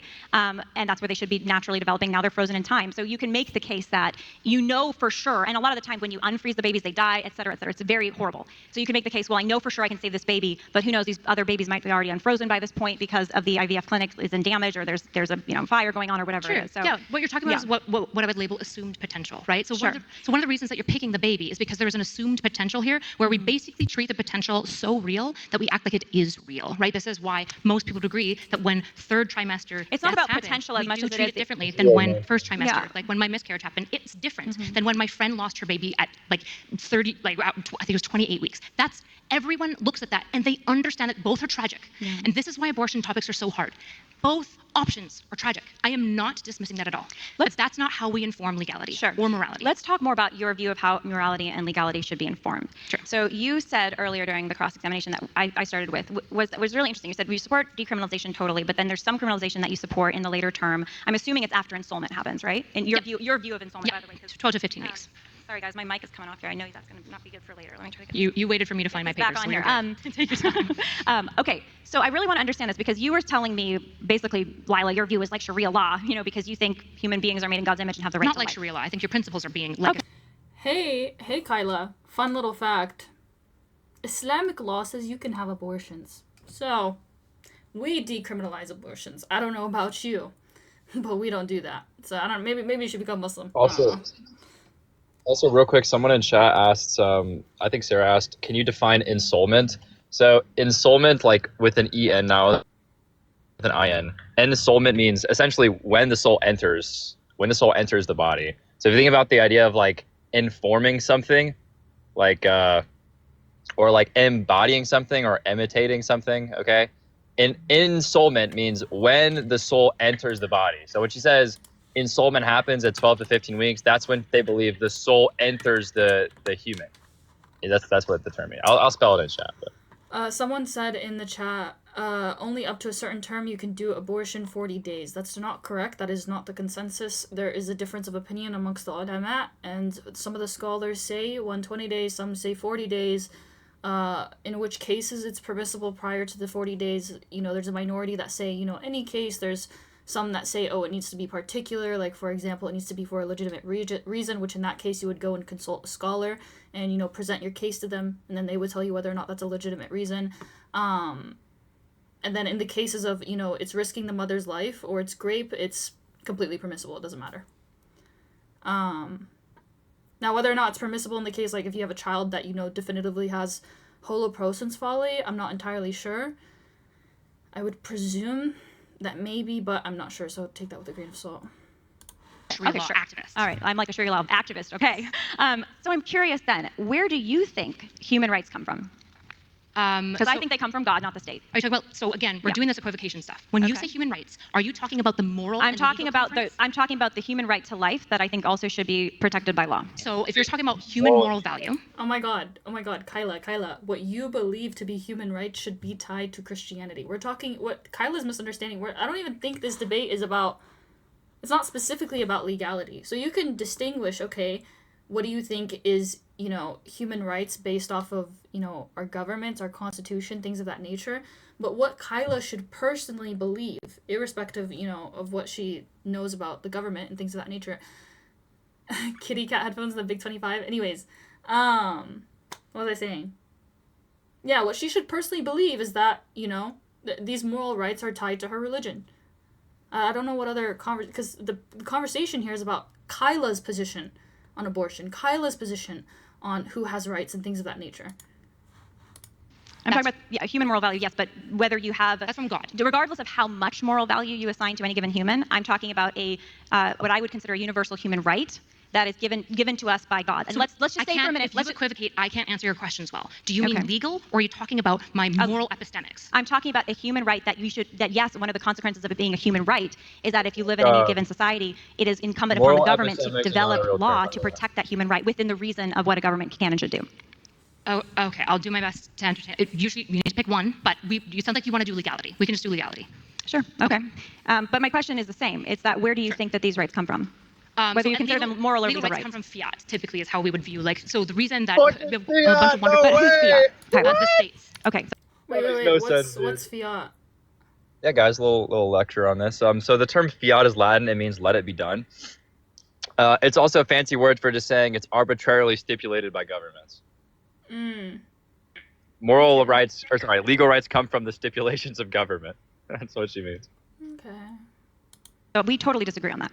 So you don't think that enforcement of our rights, if somebody comes and they steal my water bottle, which I know you guys are very covetous of it, okay, leave it alone. Who do I call? Right? I call the cops. Right? And the cops are granted the authority by my state, which I grant authority through my vote to do the law, and they'll come and they'll beat you up and give me my water bottle back. Do you think it's possible for the state to fail to enforce a right that they should be enforcing? Of course. Okay. Who decides that? How is that usually- to be decided? Usually the voting populace Okay. over time So- has a conversation And is about the the voting moral rights, populace- like we're doing now. Is the voting populace, when it's a majority vote, a very strong majority vote, What's the is electoral it always college? right? Is it always right? Nope. Wow. And who decides when it's not right or right? Who decides whether it's right or wrong? People like you and I are essential to this process, right? These Like, what is this? conversations are what we do to over time guide and So, think and but talk who about the moral decides? rights. Who decides whether the majority vote that is deciding which rights to be given or not, protected or not by any given population? Who Again, decides? electoral college, but Who decides whether that that majority is right or wrong? so if, say for example, it gets challenged in court and it gets voted all the way up, it would go to the Supreme Court, right? We would have Okay, a judicial you're talking about legal government structures now, but Of let's cour- of course. let's just do a historical semi-hypothetical Nazi Germany, right? Okay. Um, Well, that's let- an authoritarian state, so it's a little bit different because now you have an let's authoritarian imagine regime. it. Here's a So voting hypothetical. doesn't Here's work. a hypothetical for you. There's a bunch of Nazis, and they are the majority in a country. Yeah. And they run the court system too, Kyla. It's a pretty dark space, right? And so they've decided by majority vote, and the Supreme Court has just voted, yeah, this is not the way, that certain groups are considered subhuman. They're not persons under the law. Maybe they don't even have souls and they're born. You know, who knows the arguments they may use for this. And so they say these people can be, basically killed. Yeah. What, is that okay with you? From time to time, the blood of patriots must be shed to overturn tyrants. That's what I would say. TJ But based on what Geithner. standard? What the fuck does that even mean? What is that? What could that possibly mean? I don't know why this is so confusing for her. Obviously, what she should say is she should say that the legal standards are judged as correct or incorrect in relation to the moral law. I don't know why she can't just say Yes. that. She believes in moral law. Yes, She yes. should just say that. Also, that's not like that. Her statement here is kind of presupposing that authoritarianism is wrong. It must be shed in order to overturn tyrants. So she's implying here that you should overturn tyrants. You should get rid of authoritarian governments. But why? What's wrong with authoritarian governments? If you believe these things are relative to certain legal frameworks, then why do we need to overthrow this government? What's wrong with it? She obviously Like, has some moral framework she's applying here, but she won't say it. See, why is she? I don't know why she made this whole thing where it's like, oh, are you talking about moral or legal? When the very obvious intention of the question was, what should a moral society look like? What is a moral society, or what should society look like? That's obviously asking for what establishes people correctly having rights in a society. Bro. Kyla? What standard would these patriots have to go overturn those tyrants? Well, that would be up to the population. So obviously, But as a Christian, what does that even mean? Up to the population? well, as Which a Christian, population? I would the people in the state. But what are they? What standard are they overturning the Nazis with? It probably depends on the state. So in America, we would have probably a blend of by the way, utilitarianism, which is the most popular. I actually just remember this fun fact about erudite. But I'm 99% sure she's a moral relativist. 99% sure that she's a moral relativist, despite the fact she's says she's a Christian and has moral beliefs grounded in God. Okay. Secular moral That's system interesting. and Christianity. Those are the two Okay, most so popular seculars. okay, moral so is systems. your worldview? What do you think is the correct worldview, though? Is it some blend of utilitarian? So is in your view think is the correct worldview, though? Is it some blend of utilitarian? So is in your view then is your I'm a Christian. Okay, that's your moral Then framework. say that. Then say that. Then Is the say I'm a correct view for Christian. society No. Bro, have a this is- blend of Christianity and utilitarianism? I think that church and state should be fully separated, and I think the electoral college democracy has been the best approximation for what God intends for us. So do you believe The that there are electoral fundamental human college rights is that should be God's a moral protected? level? perfect Yes. design. Are there fundamental human rights that should be protected at a legal level? Yep, absolutely. Okay, and where do you get that standard for those rights from? So again, the legal standard is unfortunately still going to come from. But where do you get your preferred legal? Let's Mine is pretend Kyla's the ruler of the world. My, you so are, my, you are if the you're queen. asking my epistemic What do you- justification, I'm a divine command theorist.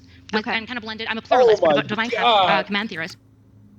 Oh my God, this is awful. This is so bad. This is so bad. And a virtue ethicist. Well, by the way, I'll go over, I guess, my pro-choice arguments and what I would argue against Lila in the end. But fuck, man, this is a bad Right, argument. so where does it come from? Typically, it's going to be from exegesis, eisegesis, and divine revelation, and I blend Okay. that with what I think God's nature is and what he would most want for things. And for Okay. example, I want policy that reduces abortion, harm to children, harm to women, and harm to mothers. And right now, the data is unequivocal. I could go through the data from Texas. It's infant mortality up, in the state of abortion. I'd love to talk about that because I maternal think you're mortality totally misreading it. up. Childhood let's talk about poverty that. up. But just to be clear, 11% increase in foster let's care get to that in a system. minute. But just to be clear, so if you ruled the world, and this is the most just world possible, right? That Sure. you have to create. You are tasked with creating the most just world possible. Oof, okay. Your standard for legal, but that's what we're arguing about here. That's what we came here to do because we're deciding whether abortion No, should be because I legal or separate not. so I understand We're that deciding whether or not it should be okay to kill human I lives in the women understand versus that not. good legal law is always a compromise because when it comes to like ethics Good and problems legal of law, reality, you by the way. often have conflicting ethics. Okay, well, this but is I the totally disagree with This that. is the Hobbes and No, I Locke totally argument. disagree with that. That's not okay. correct because if you have, Wait, you disagree No, with that? I disagree because I don't think there needs to be a compromise. For example, There's always a no, compromise. No, because when it comes to that's not true. Actually, That is true of no. all legal This is so messy. They're not even letting each other talk. law, good law. So Hobbes and No, Locke. because By there's- the way, the irony, by the way, is that in the very beginning, wasn't it erudite who said like the two worldviews, like secularism and religious fundamentalism, are like fundamentally categorically incompatible, and you have to like pick one or the other. Now she's like, I love compromise. They're so good, so good.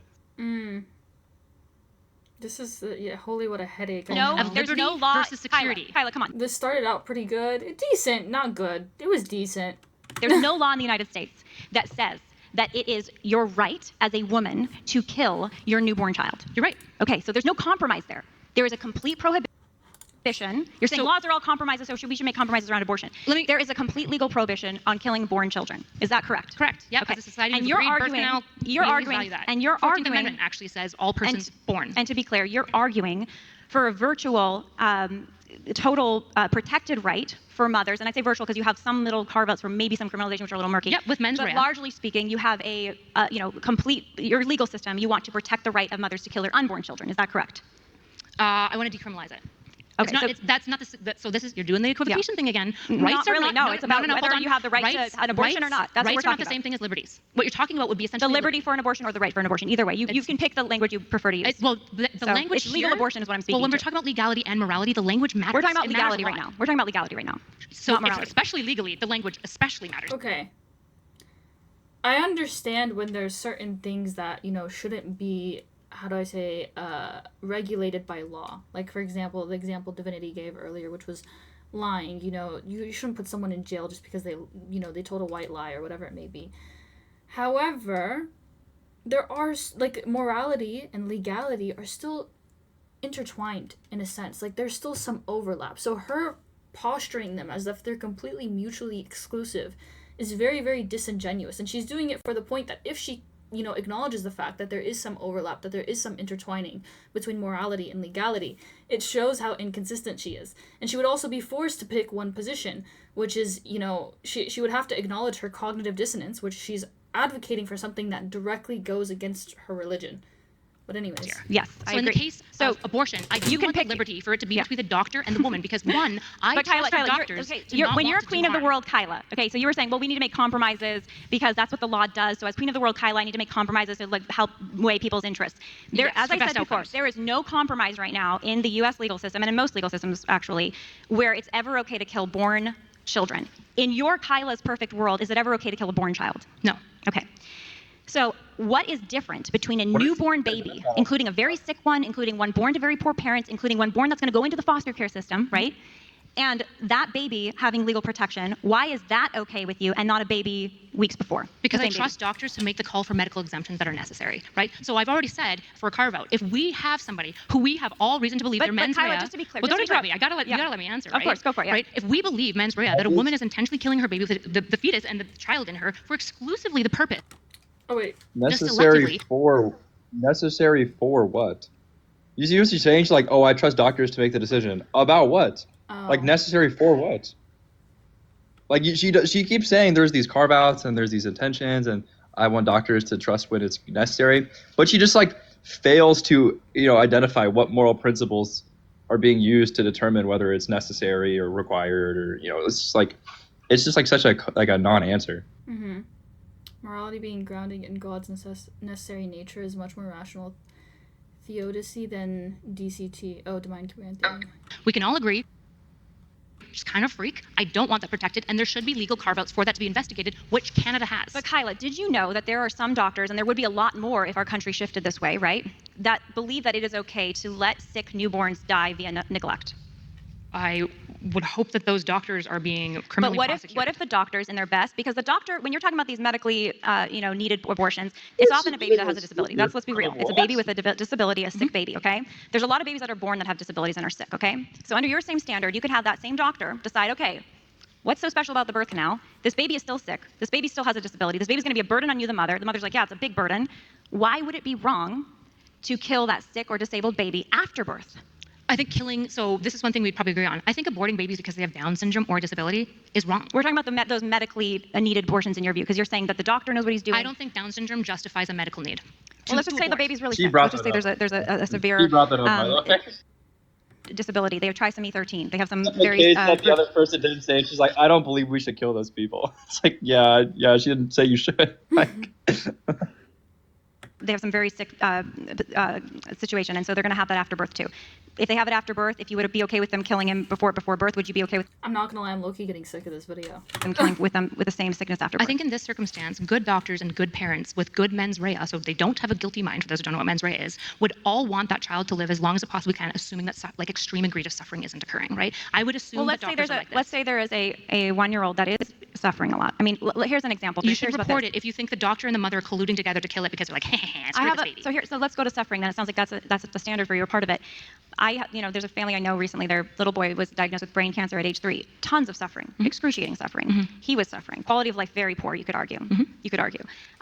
Would it be okay? And if they decided it's going to be better for him, better for us, better for everyone. The doctor's like, yeah, this is a terminal diagnosis here. Like the percentage of success rate of healing from this is like, it's like a miracle. Well, this child has consciousness. So my answer very simply is like my system accounts for this, right? He has consciousness. It doesn't. No, it doesn't. That's not true because Well, does he have consciousness? No, because you're okay with later term He doesn't have abortion. consciousness? You're okay with medically I'm not okay necessary with later that. term abortions. I think because when of suffering. So no, hold on. That's you're not okay with that. no. So Okay. this So is you're- where you're no, opposed hold to on. all Let me clarify because right now, post-consciousness hold on. abortions. Right now you straw man my position, and you No, need to, I want to understand your well, you just said I'm okay with like I'm gonna be so frank as someone who's watched this entire video. I don't know what Kyla's position is. I'm not gonna lie. just elective late-term abortions. That is No, we're not talking about true. elective. We're talking about ones that are doctors are saying these are medically necessary. The baby's suffering or the baby's disabled. That's what we're talking about right now. Right, but the idea of saying you're okay with it is the same thing as me saying, oh, you I'm think the sorry, child you is a moral support law? the legal Haha, right. No, you're no, okay okay, with that's killing. Okay, correct me if I'm wrong, but I think what she's asking Kyla here is, okay, if you have a baby outside of the womb, but you're okay with late-term abortions, right? Or you think at least it should be decriminalized, what's the issue in killing a baby outside of the womb? You know, whether it's prior to them being born or after, what's wrong with killing it outside of the womb?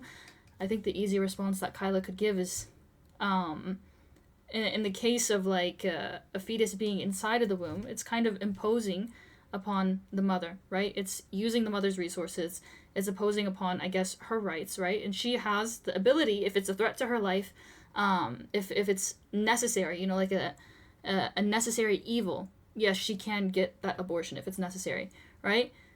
Afterwards, I don't see a case in which it would be necessary. That child isn't still connected to you. It's not necessarily dependent on you in the same way. It's not inside of you. I mean, that's an easy response. I don't know why Kyla's not giving that. Memorialized. I'm But talking that's about not true. Using a parent's resources when it's born. I mean, yeah, sure, but in that case, you could just give it up for abortion. Why do you need to kill it? That's Okay, not true. Kyla. Well, then let's talk Well, about you have to grant me the I'm same talking level about of the grace legal that right. I'm granting your position. All right, if you I'll no, take hold on, it. I'll just I'm talking pause. about the Just legal to pause, right. just to get the idea out for everyone to hear. The issue that I'm taking right now is that you're saying, so you're okay with it if you make exemptions. Let That's me like me remove saying that language. you're. Wait, I understand that language That's like is me triggering. saying, Okay, the Maury law I'll is remove the fine to be language. killed because I Kyla, picked the baby. Kyla, That's Kyla. not true. We'll remove the language. When I say you're okay with it, I'm talking about you're the queen of the world Kyla legal system. That's what I'm talking about. So I'm talking about a legal No, because right. okay is a moral Well, prescription. remove the language. It sounds very triggering. We're going to remove the language for you, and we're talking about legal right. Back to my friend. It should be Back to my legal friend. for the medical This is really exemption to important, occur. 'cause, That Kyla, we're doesn't make trying it to- okay or good Okay. or awesome or that I love it. Okay, right? got it. I agree. Okay, I think they need to take like a 5-minute breather because this is like they're like talking over each other.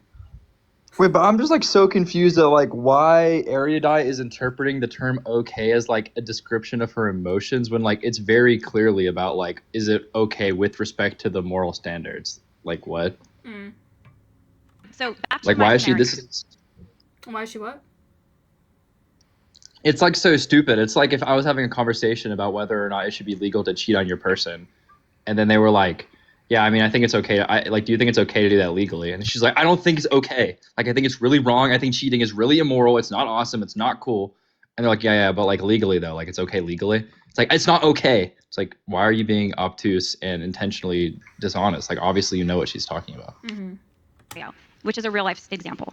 This young child was suffering immensely. Terminal diagnosis. should the parents have the legal authority with a doctor, lovingly, they had love in their hearts, to The child is give consciousness. euthanasia to the child? The child is consciousness, so no. Okay, so then based on that standard, it The sounds child is like consciousness you to would know what? Consciousness is not the only constituent that you need, but okay. also oppose. Yeah, but then like this also contradicts her view because she's fine with decriminalizing late term abortions. Like, why would you say that?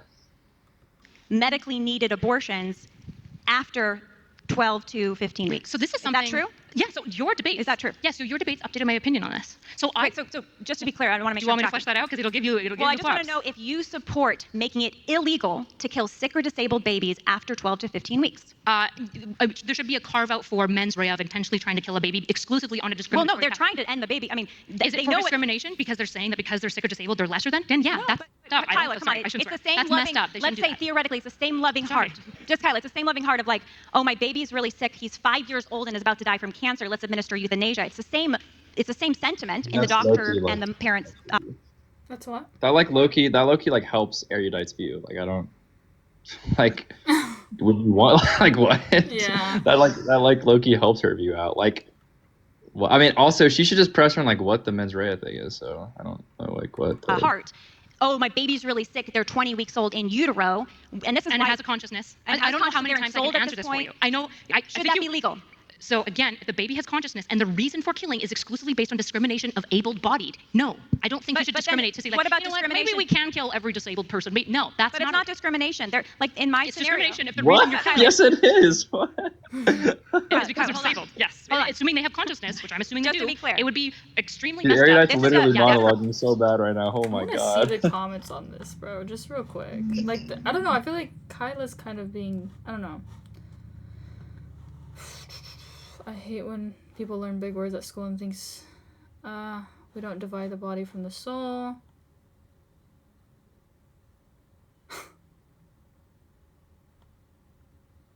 Kyla's so yeah, I was just about to say this. I feel like she's being really condescending. But maybe Because that's just, medically, maybe that's just how she talks. Maybe that's not her intention.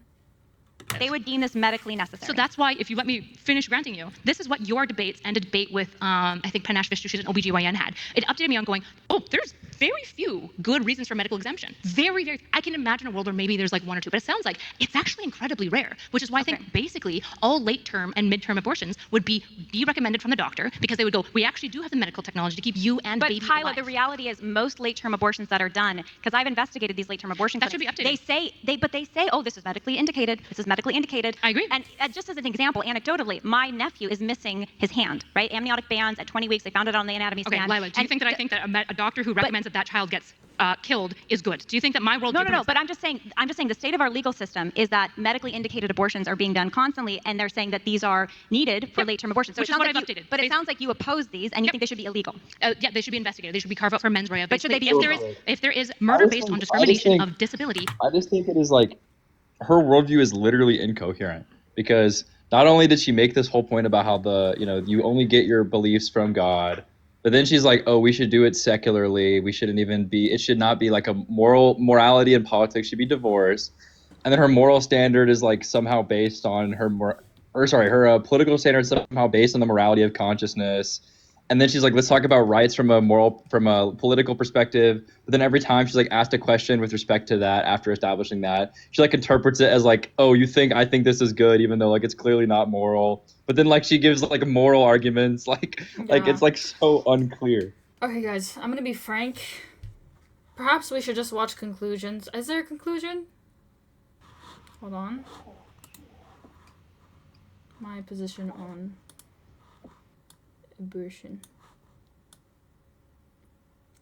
Let's move this down. Oh, no, let's put this here. Okay. Yo, what is Landon saying in chat, bro? Landon, What where's the hell? Landon? You put Hodge Well, on he's the gonna vlog. stop. On God. Nah, bro. Hey, bro, bring Glock back to TikTok. I want to run it back. Okay.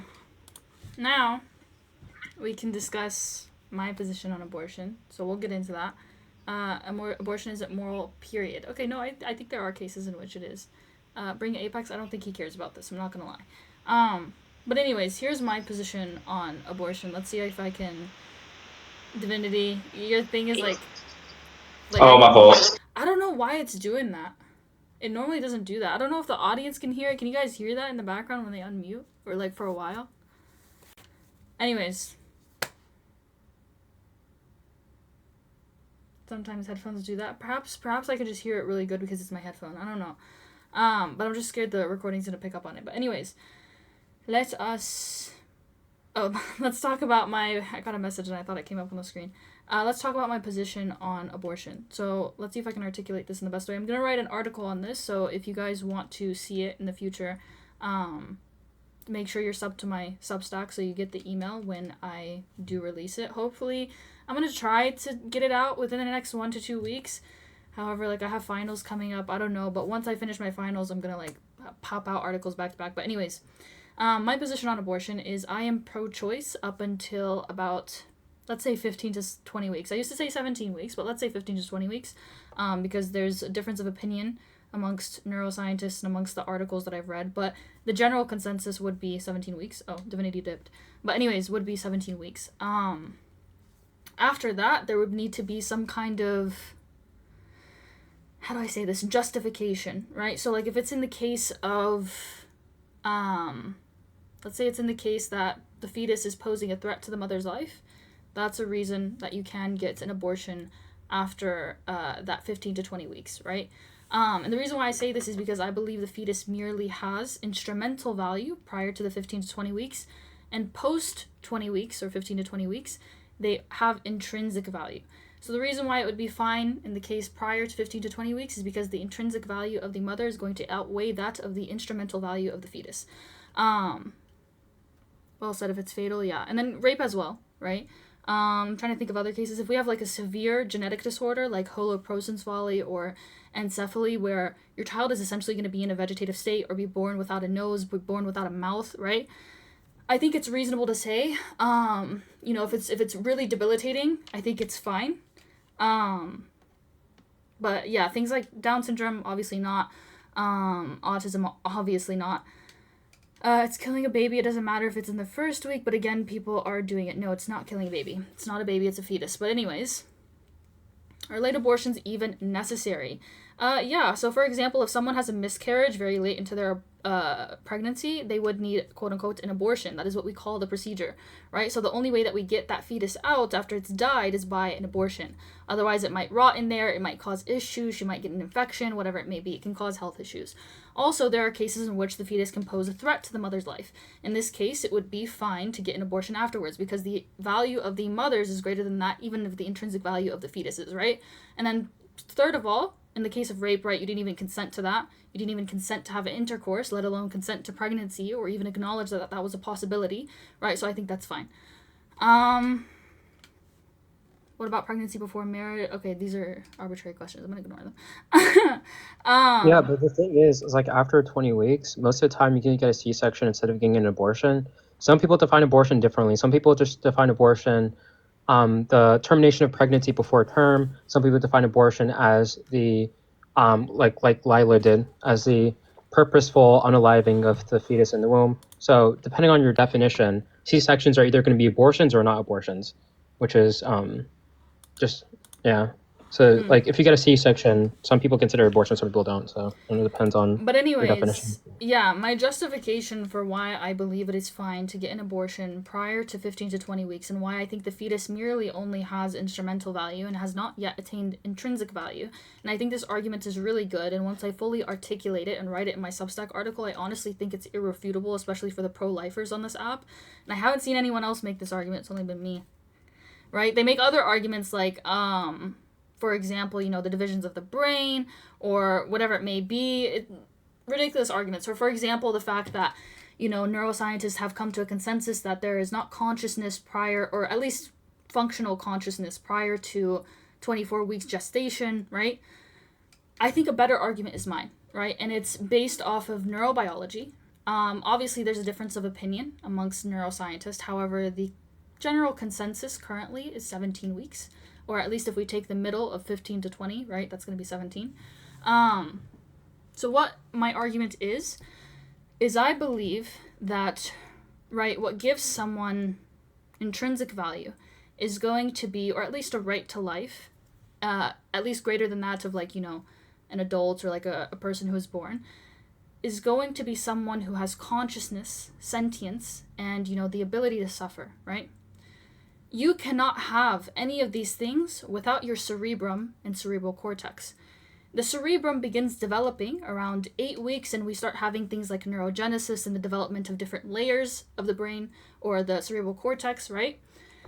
However, these cells do not become functional until about 17 weeks. And around 17 weeks is when there is rapid development and proliferation of the cerebral cortex cells. So this is why it starts to become active, or it starts to become functional, if I'm dumbing it down, right? How does this not, hold on one second. But anyways, so yeah, you cannot have, because it's not functional, because the cerebral cortex is not functional, you cannot have these characteristics of sentience, of consciousness, higher, even the potential for higher order consciousness, or the ability to suffer without a functional central nervous system. So the two biggest things are, one, going to be the cerebral cortex, and of course that's dependent on whether or not your opponent agrees that personhood is defined by, you know, consciousness and sentience, right? And if they do, then consciousness and sentience can't even be attained if you don't have a functional cerebral cortex. And in general, you don't have the ability to suffer, you don't have the ability to experience without a functional central nervous system. And so if they ask you, so why can I, you know, unplug, or why can't I kill a comatose patient? The reason why you can't kill a comatose patient is because a comatose patient still has an active central nervous system. Their cerebral cortex is still functional. It still has the ability to deploy consciousness. It's just the case that generally their peripheral nervous system is non-functional and it appears as if they are sleeping, right? But they still have a functional brain, they still have a functional central nervous system, they still have a functional cerebral cortex, unless there's been damage to the brain or whatever it may be. So that is why you can't unplug a comatose patient, for example. But yeah, that is why it would make it moral, right, to get an abortion prior to that about 17-week mark. What about a comatose fetus? Huh? Are you trolling?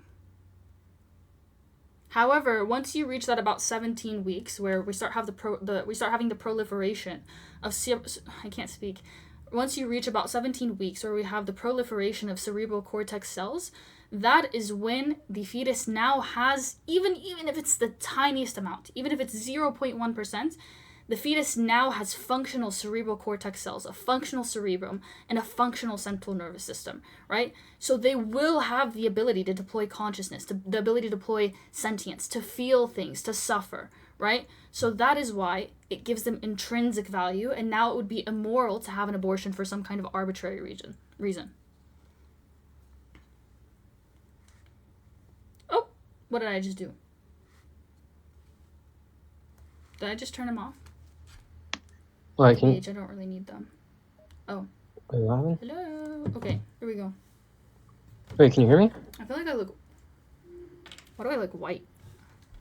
Because you are. Wait, Raz, can you hear me? Yeah. Okay. Okay, wait, let me move the chat over here. Now let's read the comments. Haji, run Glock's comatose infant on Raz real quick and see if they have intrinsic value. What does that mean? How firmly do you believe in the Islamic standpoint of the soul entering at 4 months? I think there's a difference of opinion. I don't think it's, absolutely true or definitively true that it's either 4 months or it's 40 days. Yeah, because there's a difference of opinion. I'm not familiar with Glock's comatose infant thing. Sorry. It wouldn't be ontologically true that it's 40 days, because we don't know. It's a difference of opinion.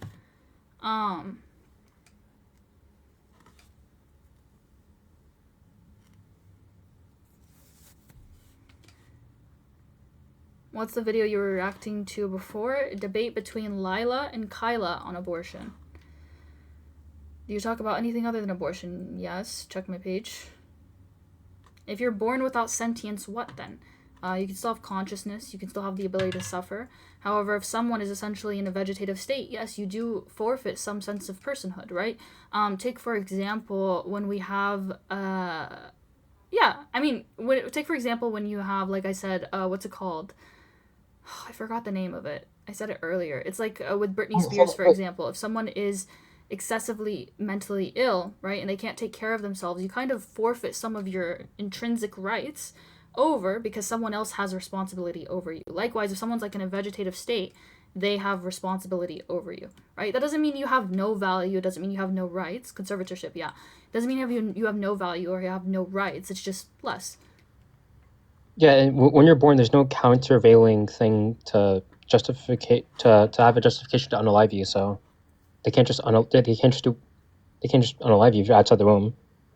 When you're inside the womb, it's about the mother's bodily autonomy versus your instrumental value. When you're outside of the womb, they're not against each other. So there's no reason to unalive you. How can you be conscious but not sentient? Do you think consciousness and sentience are the same thing?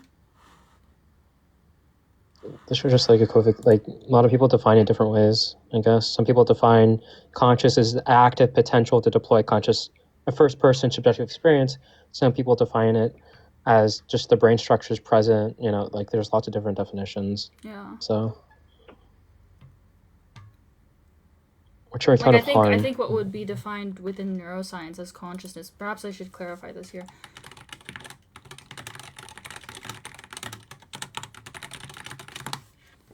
So, within neuroscience, the way that we define consciousness is just by a state of wakefulness and awareness of the self and surrounding environment arising from complex neural activity. It's not necessarily you have to have some kind of like higher order cognition, whatever it may be. Razkia Gaming. Aren't you Muslim? Yeah, what about it? My view isn't inconsistent with Islam.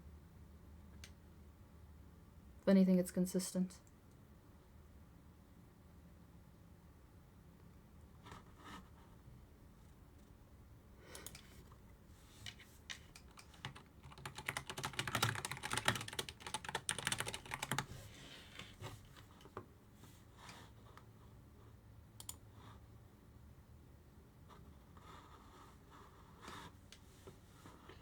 Somebody's asking for what your account of harm is. That's such a... I don't know. In the Quran, it clearly states it's haram. Yeah, can you give me the relevant verse? You can come in the Quran? What? It's not in the Hadith that makes I'm interested into where you the got Quran that doesn't even speak it. Feel free to come up on the panel. Hayu, bring me up. I don't think it speaks about abortion in the Quran. Yeah, no, it doesn't. Wait, can you hear me, Raz? Yeah, I can. I'm lagging. Sorry. No, you're good. My headphones are kind of fried, so they've been cutting out a little bit here and there. Oh, we're debating. Oh no. Okay. Assalamualaikum. Hi. Hello. Sure. Why'd you? You said that Islamically abortion's immoral. No. Then what's your view? So you don't know my view, but you're asking me to come up.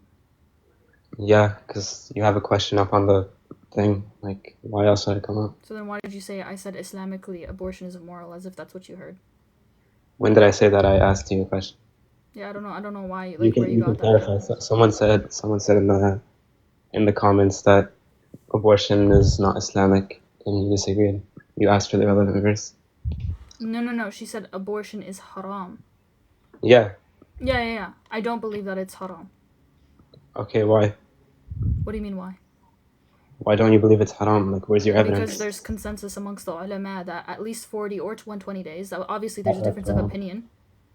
Okay, so there's a difference of opinion. Are you a muqallad or no? There's a difference of opinion, but nonetheless, it remains the fact that it's either 40 or 120 days. That's just wrong. I can bring How's you that from wrong? the Maliki. I'll tell you. I can bring you from the Maliki scholars. Oh, The authoritative I view. can bring you Korah. How about that?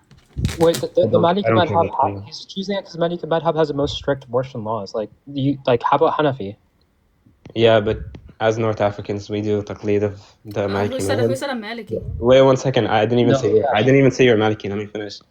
Regardless, you have to be a muqallad if you're a layman. And Ibn Taymiyyah says you can't do tarjih of an opinion over another.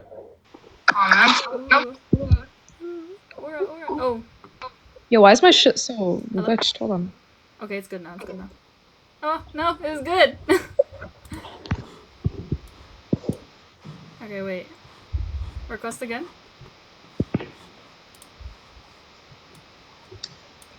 Okay, Yo. so essentially, we were talking about abortion, and he said, and I responded to someone in the comments who said, abortion is haram. Whose audio is that?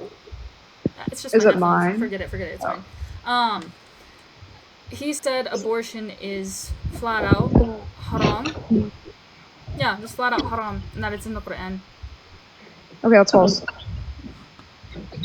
And I told him that it's at least there's a difference of opinion, but nonetheless the scholars converge upon either it's going to be 40 days or 120 days. That's just not true. How's that not true? Okay, what's the evidence for this? Who are you asking, me or Raz? Yeah, you. Yeah, I mean, you made the claim, yeah. Okay, there's the authoritative view in the Maliki madhab is that it's completely prohibited. No, the authoritative view in the Maliki madhab is that it's completely prohibited unless it's the case that the woman's life is in danger. Yeah. So it's not full, clear cut. Okay, so it's not regarding 40 and 120 days, right? 40 and 120 days is with regards to ensoulment and so on and so forth. Yeah, But- I know. But it's prohibited even before those days. As long as Without the- reason? In the Maliki madhab, sure, yeah. Yeah, the only. But it's not haram full stop, because if it was haram full stop, then we wouldn't apply the principle of whether or not the woman's life takes precedence. And Okay, so on and but so forth. you know that doesn't make any sense because you can apply that to anything that's prohibited. For example, if we say generally pork is prohibited, but we say in the case that someone is forced to eat it, it becomes permissible, right? Yes, of course. And not only does it become permissible, it becomes wajib. It becomes wajib. Okay, perfect. Does that mean we can't say that it's prohibited? No. But why? It's not prohibited in all cases. But here's the thing. There's a distinction between that which is completely and utterly prohibited, clear-cut fil Quran was sunnah, and something like abortion that's nuanced, and we apply the fiqhi principle, which is al-asl fil ashya al-ibaha, which means the asl of a specific thing is going to be it's permissible until proven impermissible. So unless you're capable of proving that it's going to be clear-cut impermissible using the Quran and the sunnah, then we have to use the ijtihad of the ulama and the evidences that they provide. Okay, firstly, the issue with this is the distinction. And by the way, the Maliki opinion is a minority opinion, so why would this be binding upon anybody? I'm curious. What is the Hanafi position on abortion? I'm not sure. I mean, they believe that ensoulment happens at 120 days. Whether or not they say you can abort without a reason prior to that, I don't know. But I know that they say 120. The Shafi'i school says 120. The Hanabila say 40. And I'm pretty sure the Maliki madhab says that ensoulment happens at conception. Which is why they don't have the principle that, like, the Hanbali madhab says, when it's like, prior to 40 days. So prior to ensoulment, you can abort for whatever reason. The Maliki madhab does not have this for the reason being that they believe that ensoulment happens immediately when the baby's conceived. So they believe it's automatically like getting rid of a life. Which would be impermissible because it would technically be unaliving. Because he's Maliki, and I was like, no, there's consensus between some scholars that it's 40 and 120. It depends on the scholar. There's ikhtilaf, there's a difference of opinion. But yeah, that's what I was telling him, and then he said I was wrong. Like, I'll be real, most scholars say 120. I'll be real. But yeah, the Maliki say conception, the Hanabila say 40. I mean, what can you really do? But bro, I'm sorry. What even was that debate? We went from abortion to whether or not the Ahnaf say that seafood is haram, and then he never brought me that quote. And then I was going to bring him the quote about the Hanabila saying that you can abort at any point in time prior to 40 days without a reason. Who cares about sentience? All right, bruv. Oh, Cora, do you have the evidence for the 40 days one? Yeah, I have it in front of me. Do you in front of you? Yes. Do you want to send me a picture or something and I can put it up on the screen? Yes. People were asking for that. Hold on. Because Cora can't turn her camera on. I'm joking. So, right there, that's at the top. But just to summarize, basically what it says is, and by the way, this is the Hanbali opinion. This is a book of the Hanbali madhab. and it essentially just says it is halal for you to abort it says nutfa, so it's not a child yet because it's prior to 40 days, with like permissible medicine. And the meaning of this, so this is the sharh, by the way, this is the sharh, and it says, so during the stage of nutfa, so prior to ensoulment, it's halal, according to the Hanabila, to terminate the pregnancy even without need. So even if there isn't a reason, it's halal for you. And the condition is that it's done by permissible means, and it's within the first 40 days. And this is the view of the Hanbali. And then they go on to explain, it's in the next page, it's on the Shamili link, it's the next page. And then it goes and it specifies and it explains the issue of when ensoulment takes place and the distinction between post-ensoulment and pre-ensoulment. But yeah, that's essentially what it says. Okay. All right, you guys can go back to your things. Okay. So a philosophical zombie is just something that replicates all the physical facts about a sentient being, but it doesn't act. It just acts autonomously, has the same behaviors, but it's not sentient. And so the question I'm going to ask you is that even though you see all the parts, like you were talking before about 17 weeks of, was it the frontal cortex? No, the cerebrum, and specifically the cerebral cortex. Oh, okay, right.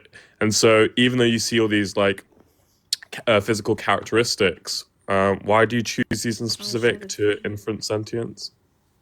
Sorry, can you repeat that? It cut out for a second. Yeah, so why do you choose these specific characteristics or functions to reference sentience?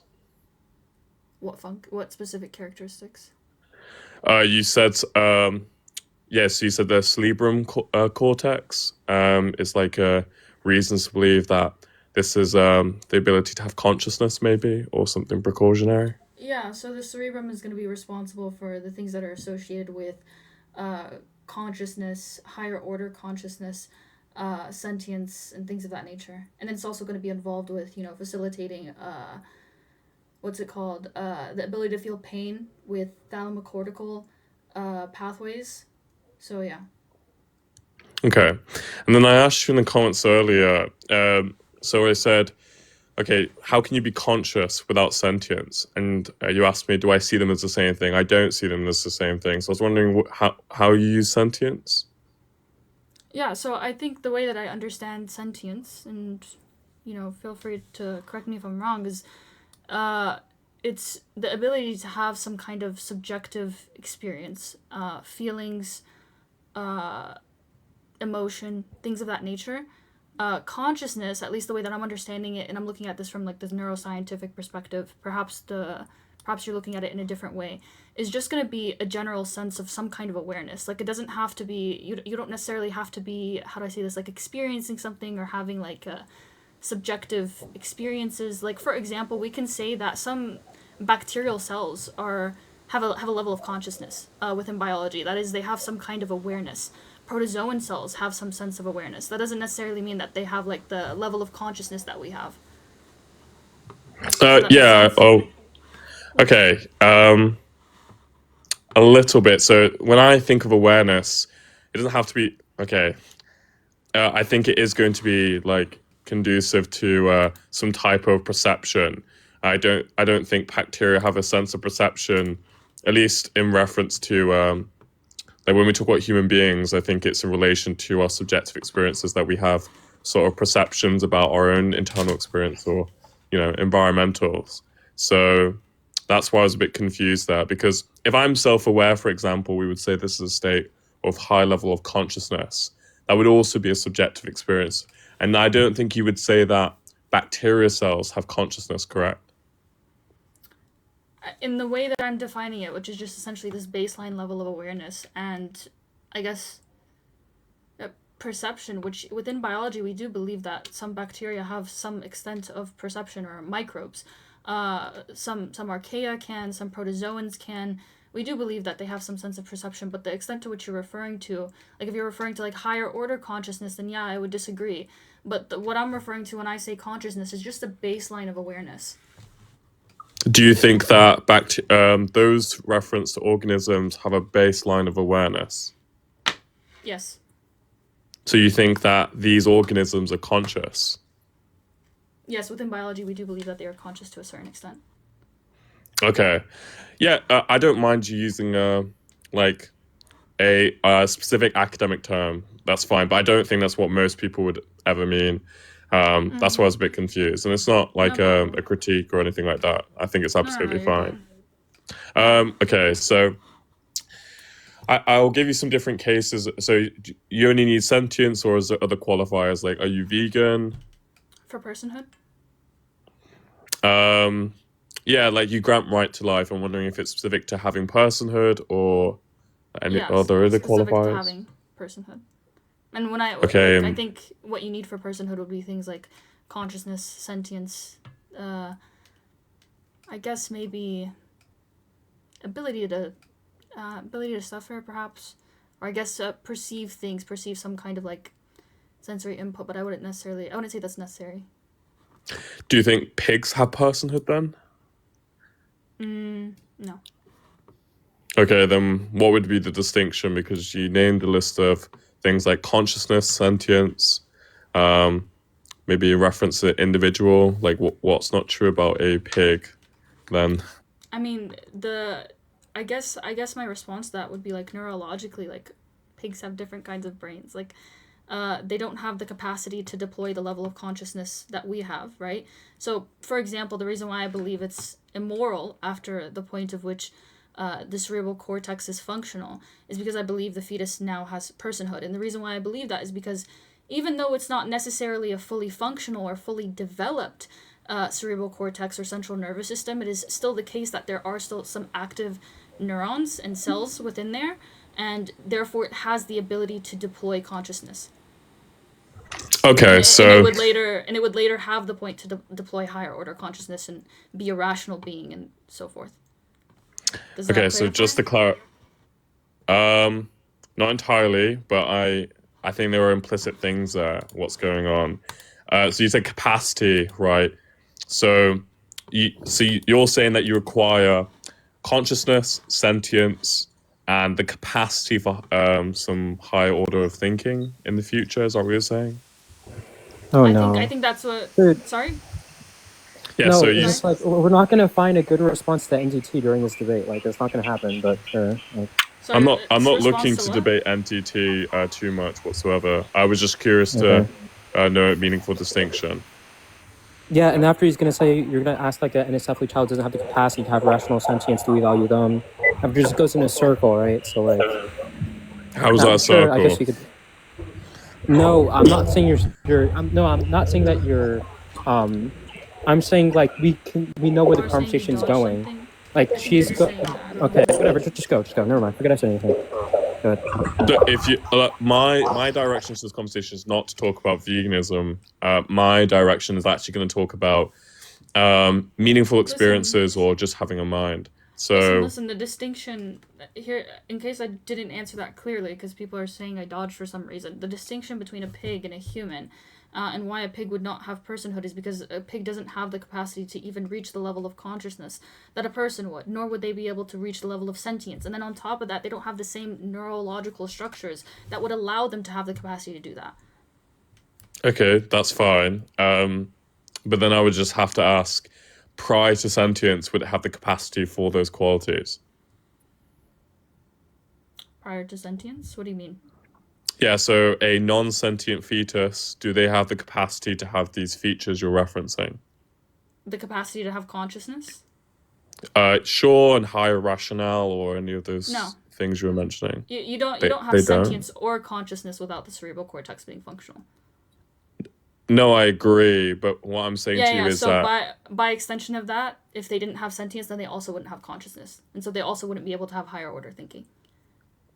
no, because you're saying that, okay, so you agree that at 17 weeks, let's just say we exactly know sentience begins in consciousness. Sure, yeah. But you're saying that it also has the capacity in the future, right, to utilize those sort of mechanics in order to have higher rationale. That Sorry, distinguishes them with. I should have clarified. I'm not necessarily saying that they have higher order consciousness at 17 weeks. I'm saying the cerebral cortex is now functional, whereas prior it was non-functional. So they don't even have the ability. The neurons are not active, so they don't even have the ability to deploy consciousness or sentience. Whereas beyond the 17 weeks, they do have some capacity. I can feel myself wanting to type in the comments. Those so debates is bad, extremely like, rude. explain myself. Yeah, I mean, last time things got a little bit out of hand, because I thought you were like Liam's friend, so I was like jokingly being rhetorical, but yeah, I mean, my main question just is this, like, you said protozoans, or there's like a neuroscientist consensus that protozoans are aware, or they have perception, and it's like a kind of a two-part question. I mean, one is like, what is the neuroscientific study that shows that? No, And then the second, necessarily, because cells don't have neurons, right? So it's not necessarily, it's not a neurobiological position. It is a biological one, particularly one of microbiology. We do believe that microbes have some level of, or some of them can have some level of perception, have some level of, I guess, consciousness. And like I said, the way that we understand consciousness within biology is a little bit different than perhaps how we would philosophically define it. yeah, I guess my point, Liam, no one can hear you, bro. You're like already. They react to external stimuli, twin. That's what she's saying.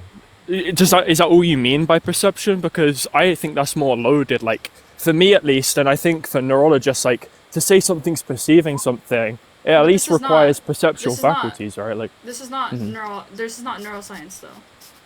no, I mean, I'm not just talking about neuroscientists. Like, I think the biologists have like a working definition of perception that at least requires perceptual faculties. Perception is essentially, well, the way, just to summarize it, is essentially this ability to be able to engage with your environment and sense what's going on with your environment.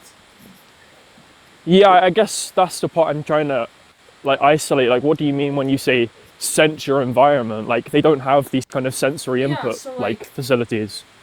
So, for example, just one of the most simple and earliest like evolutionary mechanisms that bacteria developed were chemiotaxis, which is essentially where they can.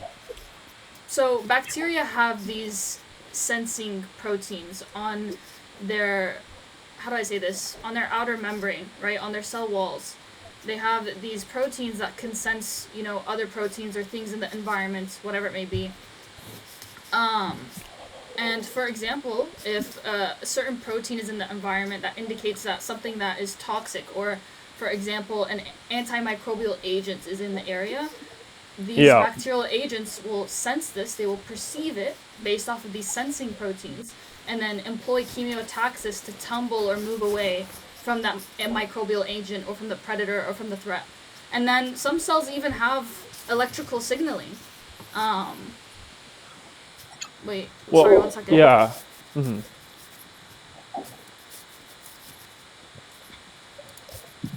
think the important point is that she's not saying that they're like phenomenally conscious. She's just saying they're conscious. Well, they have like a this is well. The question was supposed to be like, when you say perceiving something, like, I assume you're using that in an idiosyncratic way that's not used by maybe other scientists, because I take it that the current understanding of perception is that you at least have to have like self-awareness, right? Like, to say you're aware of something, like you have to be self-aware. Like, that's typically how consciousness is defined. But it doesn't seem like simple like cell organisms that perform like chemiotaxis and stuff like that, they don't have those kind of faculties. So, but maybe we're just using it wildly different. It is not standard that in order to be conscious, you need to be self-conscious. That's not true. Well, it depends what you mean by conscious. Like, I take the distinction to be like, okay, so sentience is having like subjective experiences, and then to have a conscious experience is to be like actually aware of the experience too, right? So that's typically how consciousness broadly is just an interaction with external stimuli. Like, it doesn't have to be fun. That's typically consciousness broadly is just an interaction with external stimuli. Like, it doesn't have to be phenomenal, nor does it have to be reflexive. So within biology, and the reason why I'm referencing this is within neurobiology, the way that, because this is what I was referring to when I said that the cerebral cortex is responsible for things like consciousness and sentience and the ability to feel pain. within neuroscience, how we define consciousness is just the basic state of wakefulness and awareness of your surrounding environment. It can be the awareness of the self, but it's not necessarily limited to that. Because, for example, Yeah. like I think we could grant that some animals, like monkeys, have a baseline level of consciousness, but they're not self-aware. Like they're not aware that they're existing, as far as we understand. I was wondering, where did you get Divinity the Yu-Gi-Oh card? He's a good defender, for real. Because like, really good stuff, man. That was a good lap. Yeah, that was a good one. oh no, I don't mean in a bad way. Like, You should play the airplane game. What's that? Bro's Dark Magician. Jesus. This is the part where you take off. Anyway, but yeah, so consciousness is standardly, like I said, it's just a reaction to external stimuli.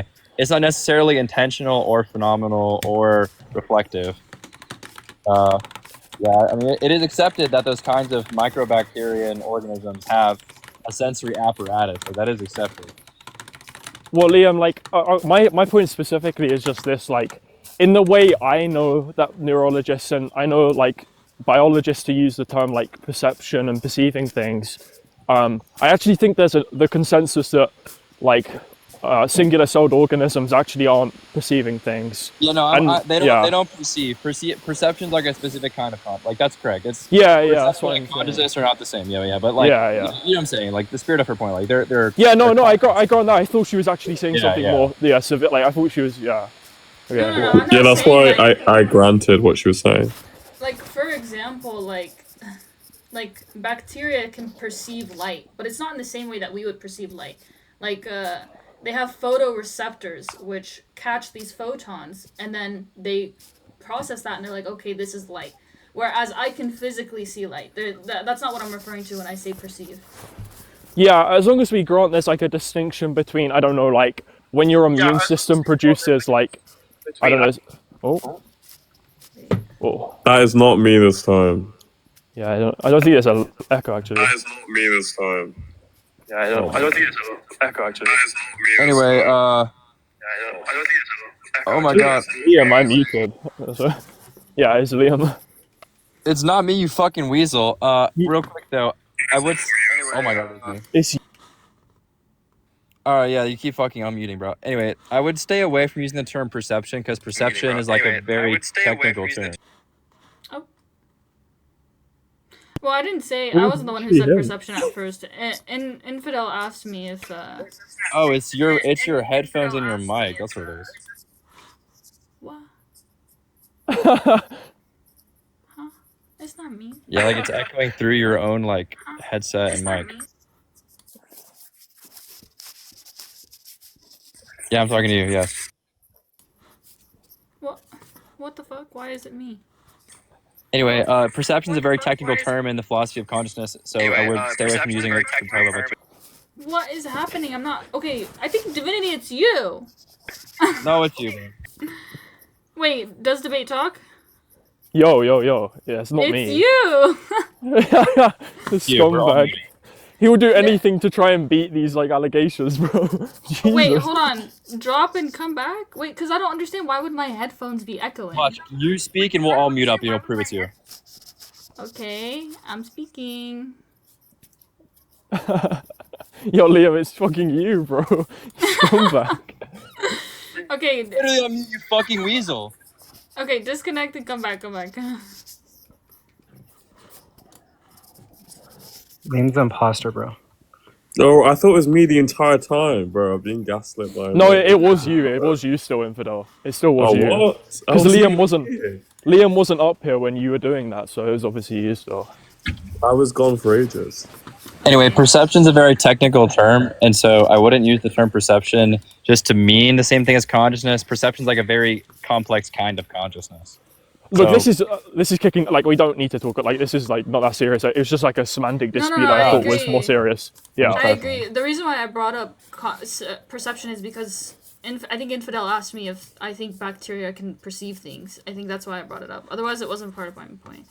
And then I was fine granting your specific academic definition for consciousness.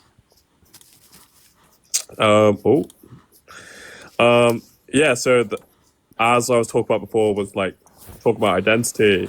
I don't know. I was wondering. Well, Divinity's here now. How would I go about best, dealing with like these P-zombie cases and dealing with like, oh, if it gains sentience for a second but will in the future? Like, how is that a meaningful difference between, something that's never had experiences? Meaningful, like with respect to normative standards? Yes. Well, presumably your argument for your normative standard is what establishes its meaningfulness. So if you have a successful argument, that establishes its meaning. Yeah, but how would I go about, with your normative view, I know you have a slightly different position on sentience, but how would you go about answering that question? Well, I mean, P-zombies are impossible. I think that P-zombies are impossible, but I also think that I think fetuses have value significance prior to their consciousness. The fact that they have consciousness just changes the way in which they're value significant, not the fact that they are.